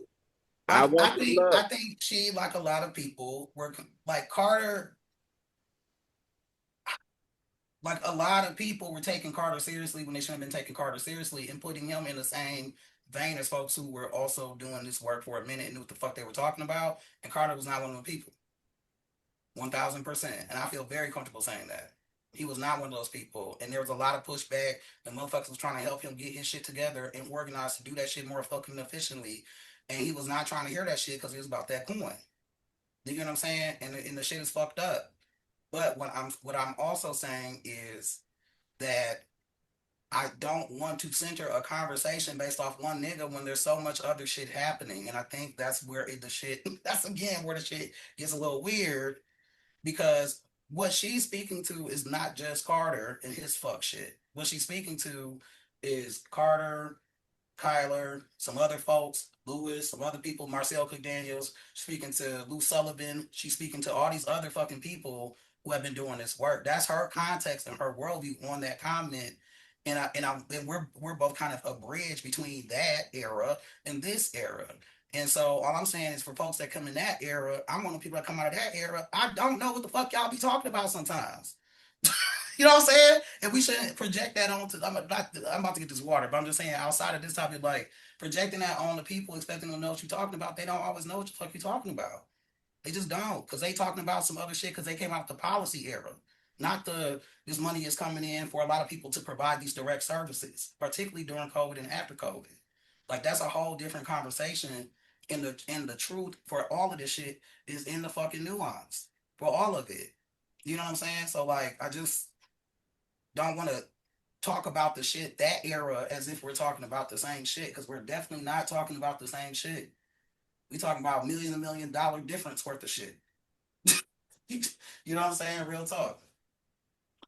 Yeah, so when she wrote this, I was like, okay, I get it. I understand that the bros need love. I get it. Yeah, But it was a little weird at the beginning. But in my brain, I'm like, this is one of the moments where you met, take it out of the trans context and just put it in the cisgender context. You met them women that when we trying to hold men accountable for misogyny, they will jump up and say, well, you know, they have it hard out here. And you know, the police is getting the black men together. And it feels like every time you try to hold them accountable for some shit that's going on, Here come they their bring mama. they use racism as a shield. Oh, they are out here and da da da da da. This and when this happened, I was here. When this happened, Yeah. that's what it felt like in my The, spirit. Not that it didn't need to be said. no. We understand. Like, listen, the first part of it is crazy. To me, it's crazy. The first part of it is crazy. I agree. I agree. Listen, so it Well, was maybe giving I should pick pull a me. different section because the first part of that is It was crazy. And I giving might pick preface, me. and maybe I can preface with that too because we on the same page about that. But that's the second part where she says that part. I think is important, and that's the part that I wanted to pull out, or maybe I'll just pull out the one from Color Lines. Okay, let me talk about the color line. So, Yeah, yeah, yeah, that yeah, felt yeah, like a yeah, pick me letter to me. yeah, But yeah, yeah, I yeah, love my yeah, yeah, sister. yeah, But yeah, that's yeah, what it yeah, felt like. yeah, Okay, yeah, cool. yeah, But yeah, let's talk about the color line. So yeah, I yeah. am somebody who I don't like it when people try to separate my identities.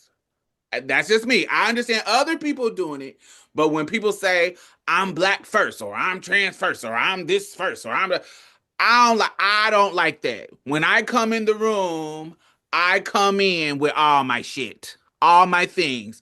I can't tell you how you relate to it. I don't know how you are going to relate to it based on if you think I'm passing, whether you think I'm black. Even if you don't know I'm trans and you recognize me as black, I know I'm trans as black. So how I move into space is going to be like a trans and black person. I'm gonna feel maybe insecure about my height because I'm a tall ass trans bitch. I'm gonna be insecure about am I gonna be safe at the bathroom? So I'm how I maneuver in the bathroom might be different because I'm coming into space as a trans person. Whether you know I'm trans or not, my actions is gonna revolve around those identities coming in the room. Mhm. Black, trans, woman, blah blah blah blah Right. blah. It's gonna come in the room. So Right. I don't, for myself, I don't like, even if you don't see it, I don't like people. No, no, no. It's not I don't like people. I don't like people who want me to separate my identities. I'm coming in as a black trans woman. I'm coming in all those things. There's no hierarchy when it comes to me because I'm moving through the world with all of those things and all of those nuances and all of those that comes with that. And so while I understand how some people can be dominated by their transness or dominated by their blackness or dominated by whatever identity that their womanhood, I can understand that. For me, I just don't have that luxury for me. I So will. I would throw this out there too, though. As and I don't know, Bree. I mean, you would be the only other person that could offer a perspective on this. But I'm wondering too, Diamond, with your experience, because you did not experience like black men, like young boys. It sounds like you didn't have like a teenage boy experience fully. You know what I'm saying? If because like I think I will say since socially transitionally and medically transitioning and socially the way that I have more so now than before, me being black first means something very different than before I was ever read in the world as a cis assumed black man. I'll say that. You know what I'm saying? And as a dark skinned person. Like even as a black, even as someone who was, if I got pulled over and it was like, you're a man, and that's because I'm black first. And then, because again, we already know how they police gender around black women who are cisgender too around gendering and race and all that kind of stuff. So it's like, oh, little lady, and then shit's de-escalated a little bit. You know what I mean? Um, but but I that's what can, I'm saying. You just described like getting stopped by the police. Yeah, if they see you driving, the police officer sees you driving. Yes, he's going to see a black man, but you know that you are a black trans man. So you are you know that you're more at risk if they figure out that you're trans of right, sexual assault. right. That transes don't come off the table from your No, no, perspective. no, it doesn't. It doesn't. But I'm saying like the reason I am being stopped, the reason I was stopped before I transitioned, the reason I stopped after I transitioned, because I'm dark skinned and I'm black. That's the reason. Before I transitioned, before I was someone that could potentially, I told you I wasn't super studly. So yeah, sometimes yeah, but I wasn't someone who was quote misgendered before I transitioned a lot. You know what I'm saying? So like, I was fucked with a lot, and it was because I was black. It was because I'm dark skinned. I hear what Diamond say, and a lot of that is my perspective. I feel like when I walk into a room, I'm black first. Now, if somebody has actually asked me before, like, what are you, black first or you trans first? And if anybody ever in my life again asks me that question, I'll answer it just like I answered it then. I'm both simultaneously at the same time. However, if I'm sharing my genuine perspective, me being somebody who hasn't experienced a lot of violence and a lot of outing, I feel comfortable passing. And I think that on average, people see a black woman, before they realize that I'm trans. So I do think that socially I am perceived as black before I'm perceived as trans. But like you said, Diamond, I pass now, but I didn't pass as a boy. So I've only known a queer existence. Mhm. Pre transitioning, um, uh, I was perceived as a faggot, but I didn't even have to talk. You didn't have to hear my voice, nothing. I was just so feminine appearing, even in boy clothes, that it was like, no, like your whole aura is woman. And even though a cop may have seen me as a black man in black spaces, I was always othered. So that definitely affects how I maneuver and how I navigate spaces and how I maneuver in life. And it's a mind fuck, being somebody who never understood what passing was. Being somebody who was clocked by the age of 3, being somebody who was carrying purses by the 3rd grade, being somebody who by high school was genderqueer and fluid presenting and always very androgynous looking. And, it was never no question on whether this person was queer or not. All of that affects my existence. And it was a mind fuck. And I'm still unpacking now the idea of passing, because a lot of trans people get offended when I say certain things, but I'm saying them from the perspective of somebody who's always been queer, who doesn't know anything outside of a queer existence. And a lot of the things that I say, I'm not saying them even realizing or remembering that I'm a passable trans woman. So I just say all that to say that whether we recognize our intersections or not, they are existing simultaneously on rapid level. They are existing simultaneously on rapid levels. But ultimately, I'm somebody who, even though I was born male, I've never been perceived as masculine. So that's definitely a thing as well. I think that's where we share. I don't remember ever my queerness not being in the room. I know um Same. being Yeah. being a I remember being a little black boy. I know the experiences of that and coming into a space, and that was the thing. And also my queerness being the thing that made people like, oh, the shock of me being feminine and soft, and that I remember that being a thing when I was younger and not being something that I was able to hide. um I don't remember having I don't, like you said, Jay, I didn't have a gay. There was probably like maybe like a summer that I felt Hmm. like a gay butch queen. It was like a summer, but once I got in community and realized this ain't, there's another way, and I found out it was another way. It took me about a summer, and then I So changed. I'm asking that too, just on like, so in terms of the experience of young black malehood, realizing you're a target and all this other bullshit that comes with that. That's something that you didn't necessarily experience too much of because you transitioned so early. I guess that's my question.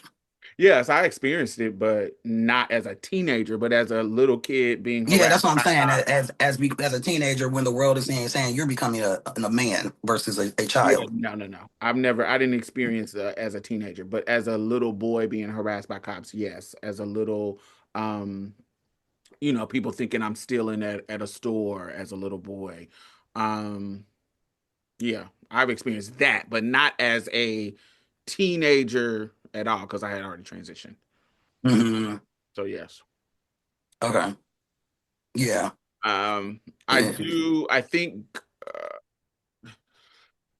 Mhm. I it's yeah, I have a, because whether that's just my mindset. I feel like even if the person that's engaging with you, even if they don't know what's going on with you, you know what's going on. Oh I, yeah, and so definitely. that makes me move different. I remember I even don't think that's what he was saying though. That's not how I read what Lewis was saying though. I kind of just read it as like I show that's what people see first. I think especially if you dark skinned, like I'm dark skinned, you see that my black ass is in the fucking space first. And then everything else is put on top of that. And which is more pronounced after transitioning medically and very clear. I mean, it was already clear as a black woman. That's clear as fuck. because you're sitting in the cracks of a lot of shit. I think what is frustrating for myself and some trans guys too, I will say about the conversation we're having earlier, is that it feels so familiar. It feels familiar, just like say her name. It feels familiar, like, well, y'all aren't the people being killed by the police. It feels like y'all not the people in the school to prison pipeline. Y'all not the people that's the target of the violence in the way that we're target of the violence. And for a lot of us, we've already had that conversation before we transition.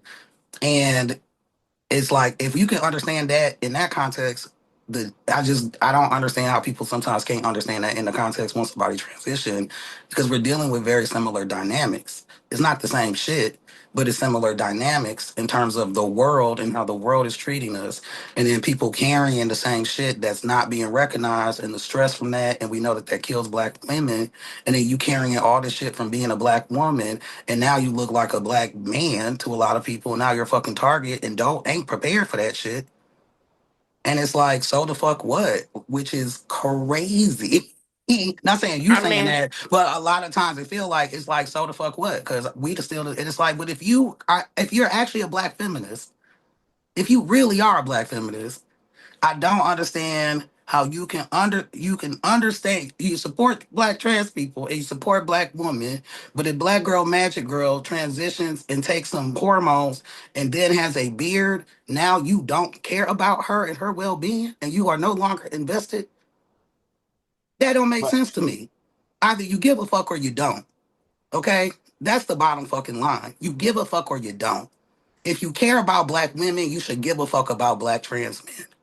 Period. Either you do or you don't, because you're facing the same shit. You can't say I don't give a fuck now, and now your power dynamic has shifted so drastically because you took some fucking hormones and now you look a certain way. But I could understand all the bullshit you was dealing with before you took a hormone and had facial hair. But now it's not as important to you because you look different. That don't make sense. That's what I'm saying about that cognitive dissonance shit. That's like white people shit, where all of a sudden we operating in a motherfucking magical world that ain't lined up with real lived experiences in reality and not just moments and labels. Were they doing it before they transition? Were they giving a fuck about this shit before they transition? I don't know if that mm, makes sense, but like, I just feel like the shit get lost in the sauce with it. I think with the fact that we're all being highlighted now, um, and we're all being targeted, whether by our mental health or by the public at large. Um, I think that's something that a conversation we need to bring back. We need to start talking about more is wellness. How do we find productive ways to exert this energy? I'm sorry. We're going to continue to get more woke. And we know that the trans population is likely never to be a majority, but we're going to continue to grow as people become more socially aware and we become more of a global society. So, honey, yeah, time to start considering ways, time to start considering things. You know, the last time we had a crisis in Black American queer culture, a lot of things came out of it. One of those things was voguing. But we know everybody ain't ready to do a dip, honey. We know everybody ain't trying to spin dip off of somebody's stage, honey. I know Lord knows I ain't trying to do it no more. You know what I mean? So what else is there to do? Just something I think should be considered.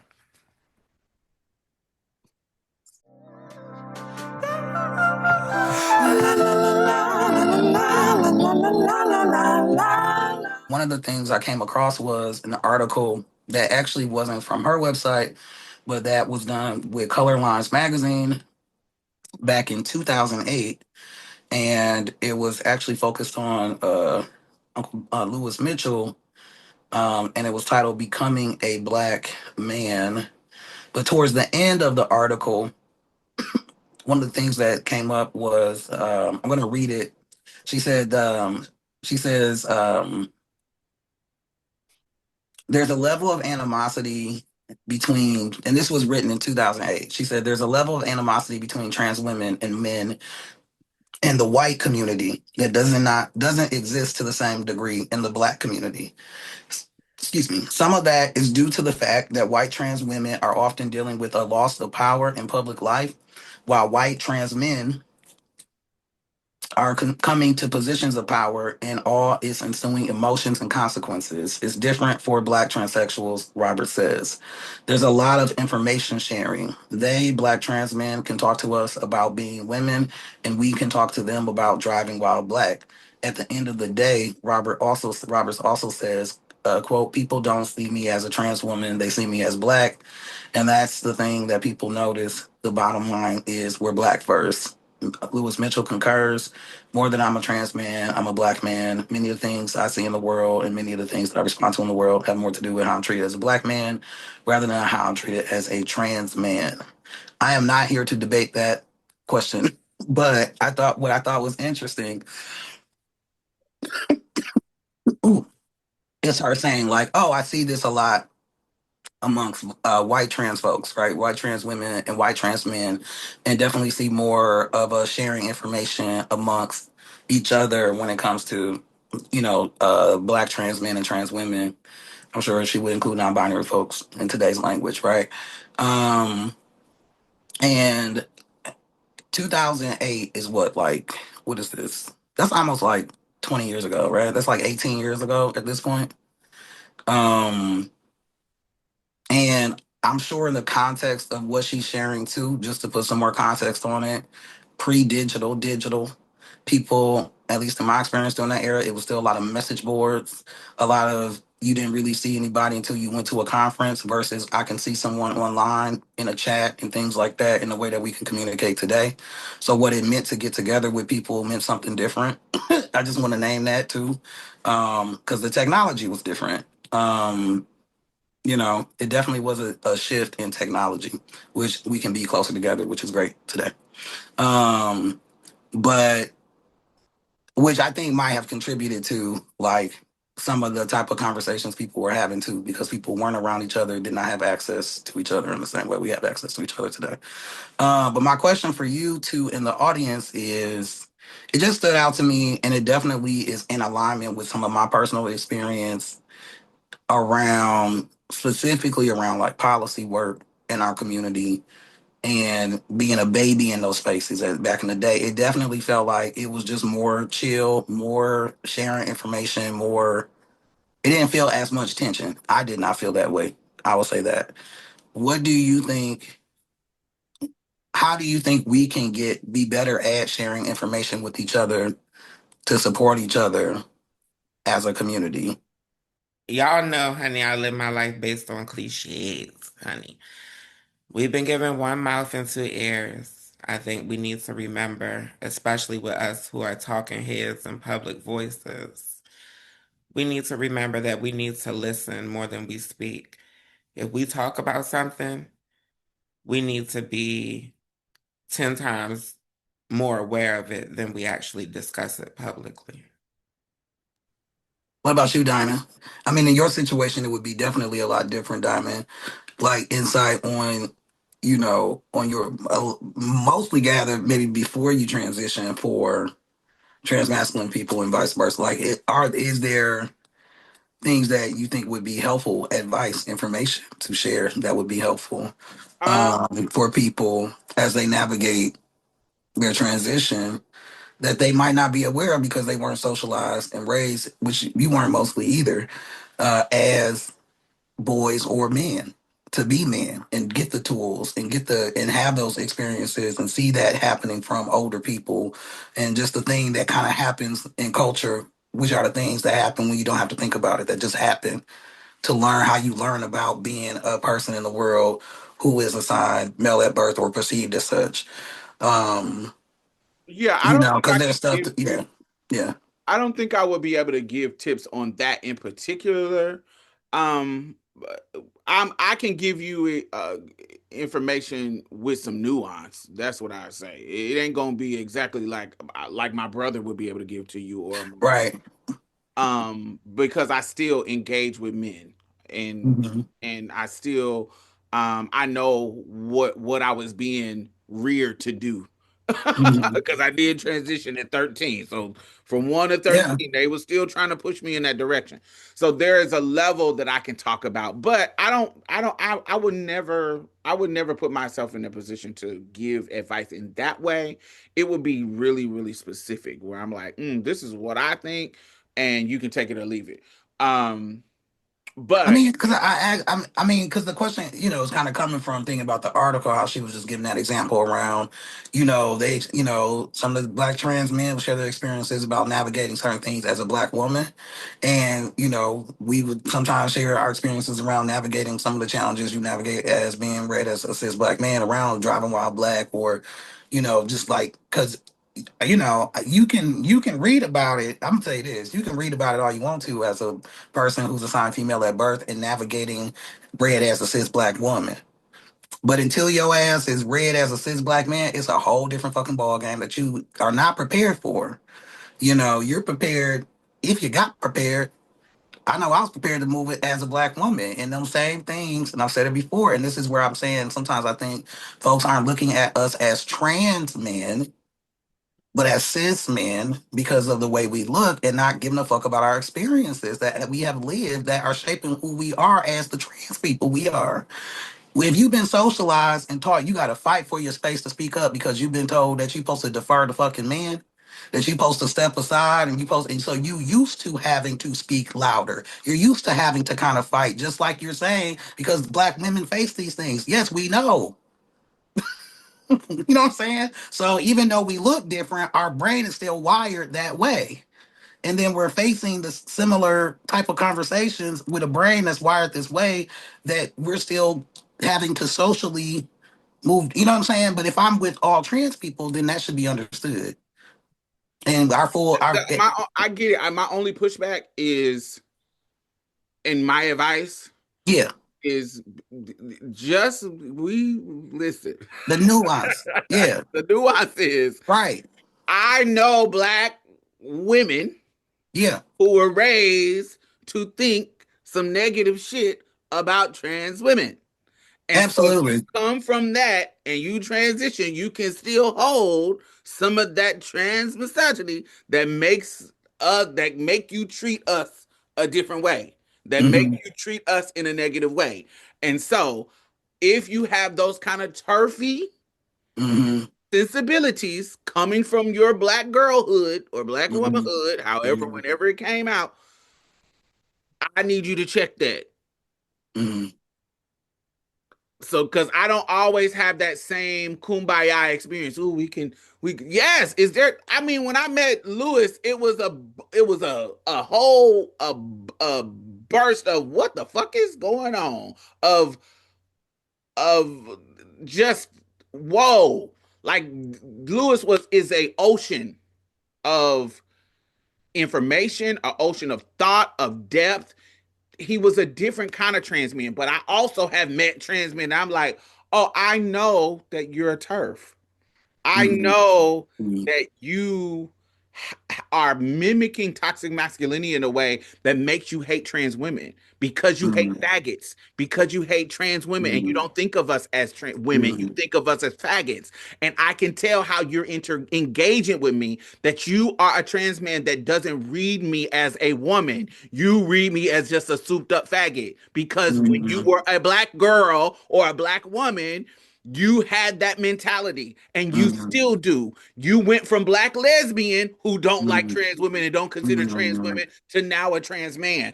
I have Hmm. met them too, just like I Hmm. met the Lewises who have that kind Hmm. of Hmm. inclusive understanding and depth of Hmm. thought. I get it, Hmm. but I also Hmm. know that kind over there. And Right. so if you want to build community with people, you have to check that shit. Just like I tell trans women, bitch, I know you got some misogyny in you. I hear how you talk about cis women, Hmm. and you need to check that shit. Hmm. And Hmm. so, if you want to build community with people, those internalized things, whether it be misogyny, Hmm. misandry, whether it be anti-blackness, what you have to check that shit because people can clock it. Just like we clock when a white bitch is racist, we can clock when you sexist, we can clock when you a Hmm. transphobe, internalized Hmm. transphobe. Right. So if you want to build community and want to stay in the know, You gotta check that shit. That's how you But check it. That's how you check. I That's how mean, you build do community. you do you think because I personally think the way you check it is through conversation, because you only really know what you know until you learn something different, and you presented with an opportunity to have difficult conversations. And I think that's kind of what she was speaking to, is like, having space to have conversations like this for us, not the way the white people have it through the fucking algorithm and what they've been pushing out to everybody, to say that just because, oh, we're checking something and we're calling somebody in, therefore you don't know something, you don't know what I think you're supposed to know, to show that you know what you're supposed to know. It's about knowing the thing versus how you're treating the person. And that is not the same thing. I don't give a fuck what you know. How the point of you knowing the thing is supposed to reflect in your behavior. That's the fucking point. And so it's like, I think sometimes we all get kind of caught up because we're in a culture of it that's been pushed down our throats at rapid speed, particularly within the last 10 years, to say it's like white. Remember I was saying this on the show like a while ago, back in the day when I first came on. I said, look, they trying to socialize us to think like white kids in the fucking 60s, hippy dippy, my way or the highway, da da da da da. It's all about the terms and the and fuck the actual behavior and the minutia of what it means to build community, the minutia of what it means, the grind, right? When you're grinding, you're making some fucking meatloaf and you got all the meat and you got your egg and you squeezing it. That's what's getting it all in there. And that's what the shit looks like. It looks like people saying fucked up shit and having space to say it for them to be called out in some room to fucking grow. Not saying some fucked up shit and being isolated, ostracized, and rejected. Right? Let me Like say this. I'm not saying you're saying that, but I'm saying some people take it to that extreme, and that's not what it's about. If we have more spaces where, facilitated or what have you, for us to have these conversations, those are healthy conversations, because there is stuff that we all have to unpack, and there is a lot of stuff that we can learn from each other. There's a lot of Black trans women sitting with a lot of important information that would save the lives of a lot of Black trans men, and a lot of Black trans men have a wealth of information to share with Black trans women about navigating the world as Black women, that could save their lives, and you know what I'm saying, that we could be helping each other to thrive out here. In my experience as a Black woman, doing this work as a Black woman and seeing the Black women in my life, it's not transactional. I'm doing this work because I give a fuck about my community. I'm not doing it because I expect somebody to do some shit back for me. I'm doing it because I give a fuck. So anytime I get a chance to sit at the table, I'm gonna ask who's not there, and I'm gonna advocate for them to have a fucking seat. And if I keep seeing them not being there, I'm gonna be like, hey, they're not here. That's it. That's the only thing I'm fucking saying. I can't speak for everybody else, but I do know that's what I'm saying. And a lot of other people are saying, and it doesn't matter if it's at the table and it's a lot of trans men who are working there, and the services ain't for trans men, then I'm gonna say we need more trans women and non-binary people working here, and we need more services to get to the trans guys. That's all I'm fucking saying. Like, that's it. But then the conversation, I called it, and it happened last night, and it also happened today. I just want to name that's what happened. I think that's what it undergirds a lot of that frustration, because even though it can turn into these other conversations, the goal is to have the goal is like, can we talk about how we could make something like that happen? And then we're talking about everything but the head. So I just want to throw that out there. A couple of things I'm thinking about just as we wrap up, just like the difference around expectations between us as individuals and like our interpersonal relationships, and then expectations for organizations or agencies that are biased for us, or agencies that are supposed to be serving our community, and how those are three different, very different things, in terms of who we are salty with, who we might, have a frustration. You know what I'm saying? Like, like the agency versus the person versus the bias for us organization. If it's bias for us, then I do have a higher standard to say, hey, you should give a fuck about all of us. Like, if there's clearly ain't shit happening for a segment of our community, and we know like they're in crisis, then yeah, no, that is weird. When you have a lot of places where there's absolutely no services whatsoever at all for trans masculine folks. Bree, you mentioned like you experience life as like, not to go too, this is about to wrap up, but like as a black, being someone read as a black queer man, and a lot of trans guys, even if they're straight, are often read as queer. And that example, I guess it's kind of what I'm saying. Like, do you have any advice for folks around those kind of experience when you're read like that in the world, around just safety or just kind of, being, standing in your shit? Because it is a different experience than being read as, if you were read as a lesbian, I could tell you that for damn sure. I And mean, it's different than being read as a straight person. whether I'm articulating it in the way that you want me to or not, I am. Even jokingly, like dead ass, like you being in the workplace and people clocking you based on your bathroom routines could make it a dangerous situation for you, especially if you working with a bunch of men, i.e. construction. You know what I mean? Um, so yeah,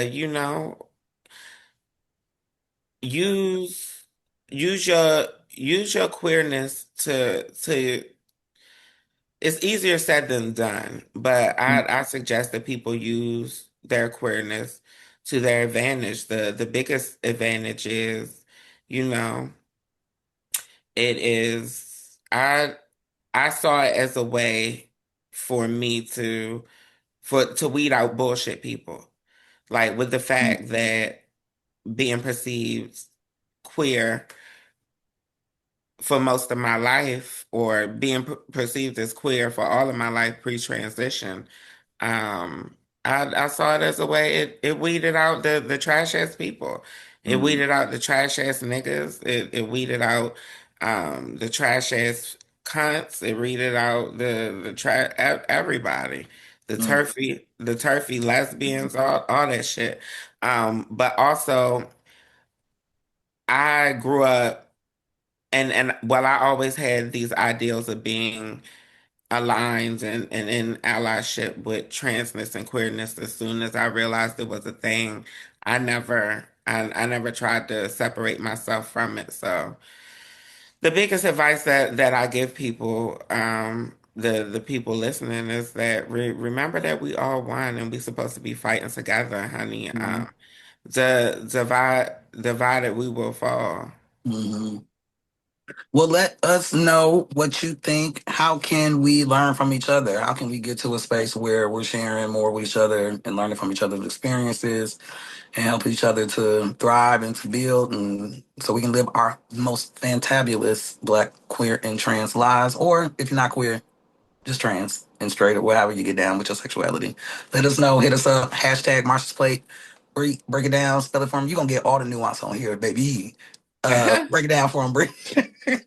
Hashtag MARSHASPLATE.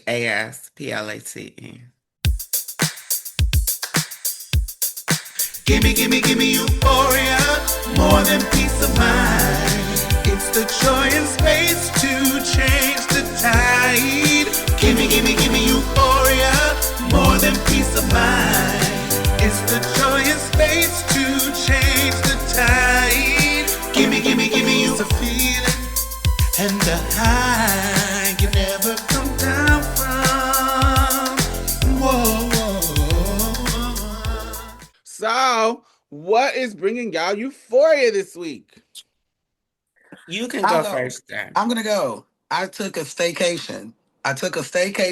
This past week. Stayed at a great hotel for some of it, and it was great. I've been through a lot.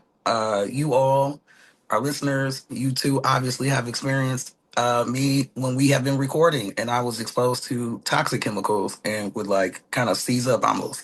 So I'm kind of taking in the fact it was like hitting me like I've been through some shit, and was like grateful, just really grateful to just like rest in a nice bed and just relax and just because I was paying rent somewhere where I couldn't live because I was being exposed to like meth and shit and crazy shit. So, because anyway, I don't care. We can definitely air that because it was crazy. So it was very nice. I'm staying with some family, but it was very nice to kind of take a staycation and just kind of like exhale and just kind of and relax and just kind of reset, and just get a lot of good rest and and kind of take care of myself. Got some clothes, ate some good food, a lot of sleeping in a nice hotel bed, um, yeah, yeah. So I had about 4 days in the hotel. It was nice. It was nice. It was a nice little stretch to just rest and also take care of business, like I said at the top of the episode, TCB, for those who are older and younger. But yeah, that brought me euphoria. Yeah, some of it was with my on the day my mom passed too, so it was got to spend that time with her as well. So that's bringing me euphoria this week. Staycation, talk to my mama, hung out with her for a little bit more. Yeah, what about you, Bree? What's bringing you euphoria this week? Well, it's so euphoric around this motherfucker these days. You know what I mean, honey? Um, no, for real. The snow flurries, the shit that gave Diamond a headache, and the reason why she was stuck in the motherfucking airport is the more shit actually is most likely what brought the snow flurries here that brought me euphoria. I feel sorry I ain't even saying having to say it, sister, but I gotta be honest. I had woke up and it was given. This Christmas, it was given, it was very much given holiday sitcom, you know what I mean? And yeah, it brings me euphoria. I mentioned this before that living somewhere where we experience all four seasons dramatically. Um, it's beautiful to be able to get those associations or those classic or traditional or common associations with the holidays. And I just love this time of year. I'm not a very religious person at all, but Christmas for me is about family tradition. It's about cultural tradition. It's about nostalgia, and less about religion for us. And yeah, I'm feeling it. I'm feeling it, y'all. Very Mariah Carey bitch over here. What about you, Diamond? Oh, so Right. two things brought me euphoria this week. Well, first of all, I'm home. I'm in the house. I'm home. I love being in my house, so that's my sick thing. Um, but also, my mom's birthday was the 4th of December. And this is one of those days that normally would bring me a little bit of, in the early days, it was sadness, but then it turned into kind of like a melancholy. But I've been feeling good, just having memories about my mom, and they've been bringing joy instead of sadness. So my mom's birthday definitely was not like it was in the past. It has been really, really joyous thinking of her and thinking of I watched one of the movies that my mom really, really loved. Do y'all remember the movie called The Fly with Gina Davis and Jeff Goldblum? The Fly. Yes, honey, that is a classic horror movie. Yeah. Yes, my mom loved that because she was what Jeff Goldblum was is her tea. She lives for Oh, him. really? Yeah, she lived for That's him when so he cool. was younger. And so I That's cute. watched The Fly just in honor of her. And so that brought me joy. Of course, Thanksgiving, I cooked a pot of chitlins. We talked about that. And just in honor of her, I did that for her too, because she usually would be the one that was making the chitlins for us. So I just did a lot of things in this season that was what I remember about her and just Mhm. in honor of her. And it didn't bring me sadness. It bring me nothing but like just like, oh, I miss my mom. And these are the memories that I have of her that brought me joy. And so yeah, it wasn't sad. So the joyness of that is what's why euphoria this week. Yay. That's real. I love that. I love that for you. Oh, I'm So sitting here with this hat here. My bad, y'all. This whole time looking wild. Y'all didn't say nothing. Y'all didn't say absolutely is it cold? nothing. Yeah, I was so cold downstairs, but then it warmed up here. I took my hat off, but then y'all didn't say shit. I'm here with this hat here. Yeah, Anyway, Jay got me so got cute. me over here with the heat sky high, honey. Talk about he cold. My head was cold. I'm trying to get this little ball spot together. It gets, becomes a thing. Well, let us know what y'all think, Get honey. What is bringing y'all euphoria this week? And we will see y'all next week. All right. Peace, y'all. We love y'all. Bye. Well, that's it. Thank you for coming and getting a taste of Marsha's Plate. You can listen to us on iTunes and SoundCloud. Make sure you leave a review because we really need those 5 stars, y'all. And go like our Facebook page and leave some comments. We'll be posting exclusive content every Thursday, so you definitely don't want to miss out. You can also follow us on Twitter and any other social media site at Marsha's Plate. If you'd like to donate or advertise with us, hit us up at diamondstylz@gmail.com. That's Diamond STYLZ@gmail.com. And that's it for us, y'all. Bye. Bye-bye. You gonna say bye, Mia? Oh, bye, y'all. Every little thing's gonna be alright. Don't you worry about a thing.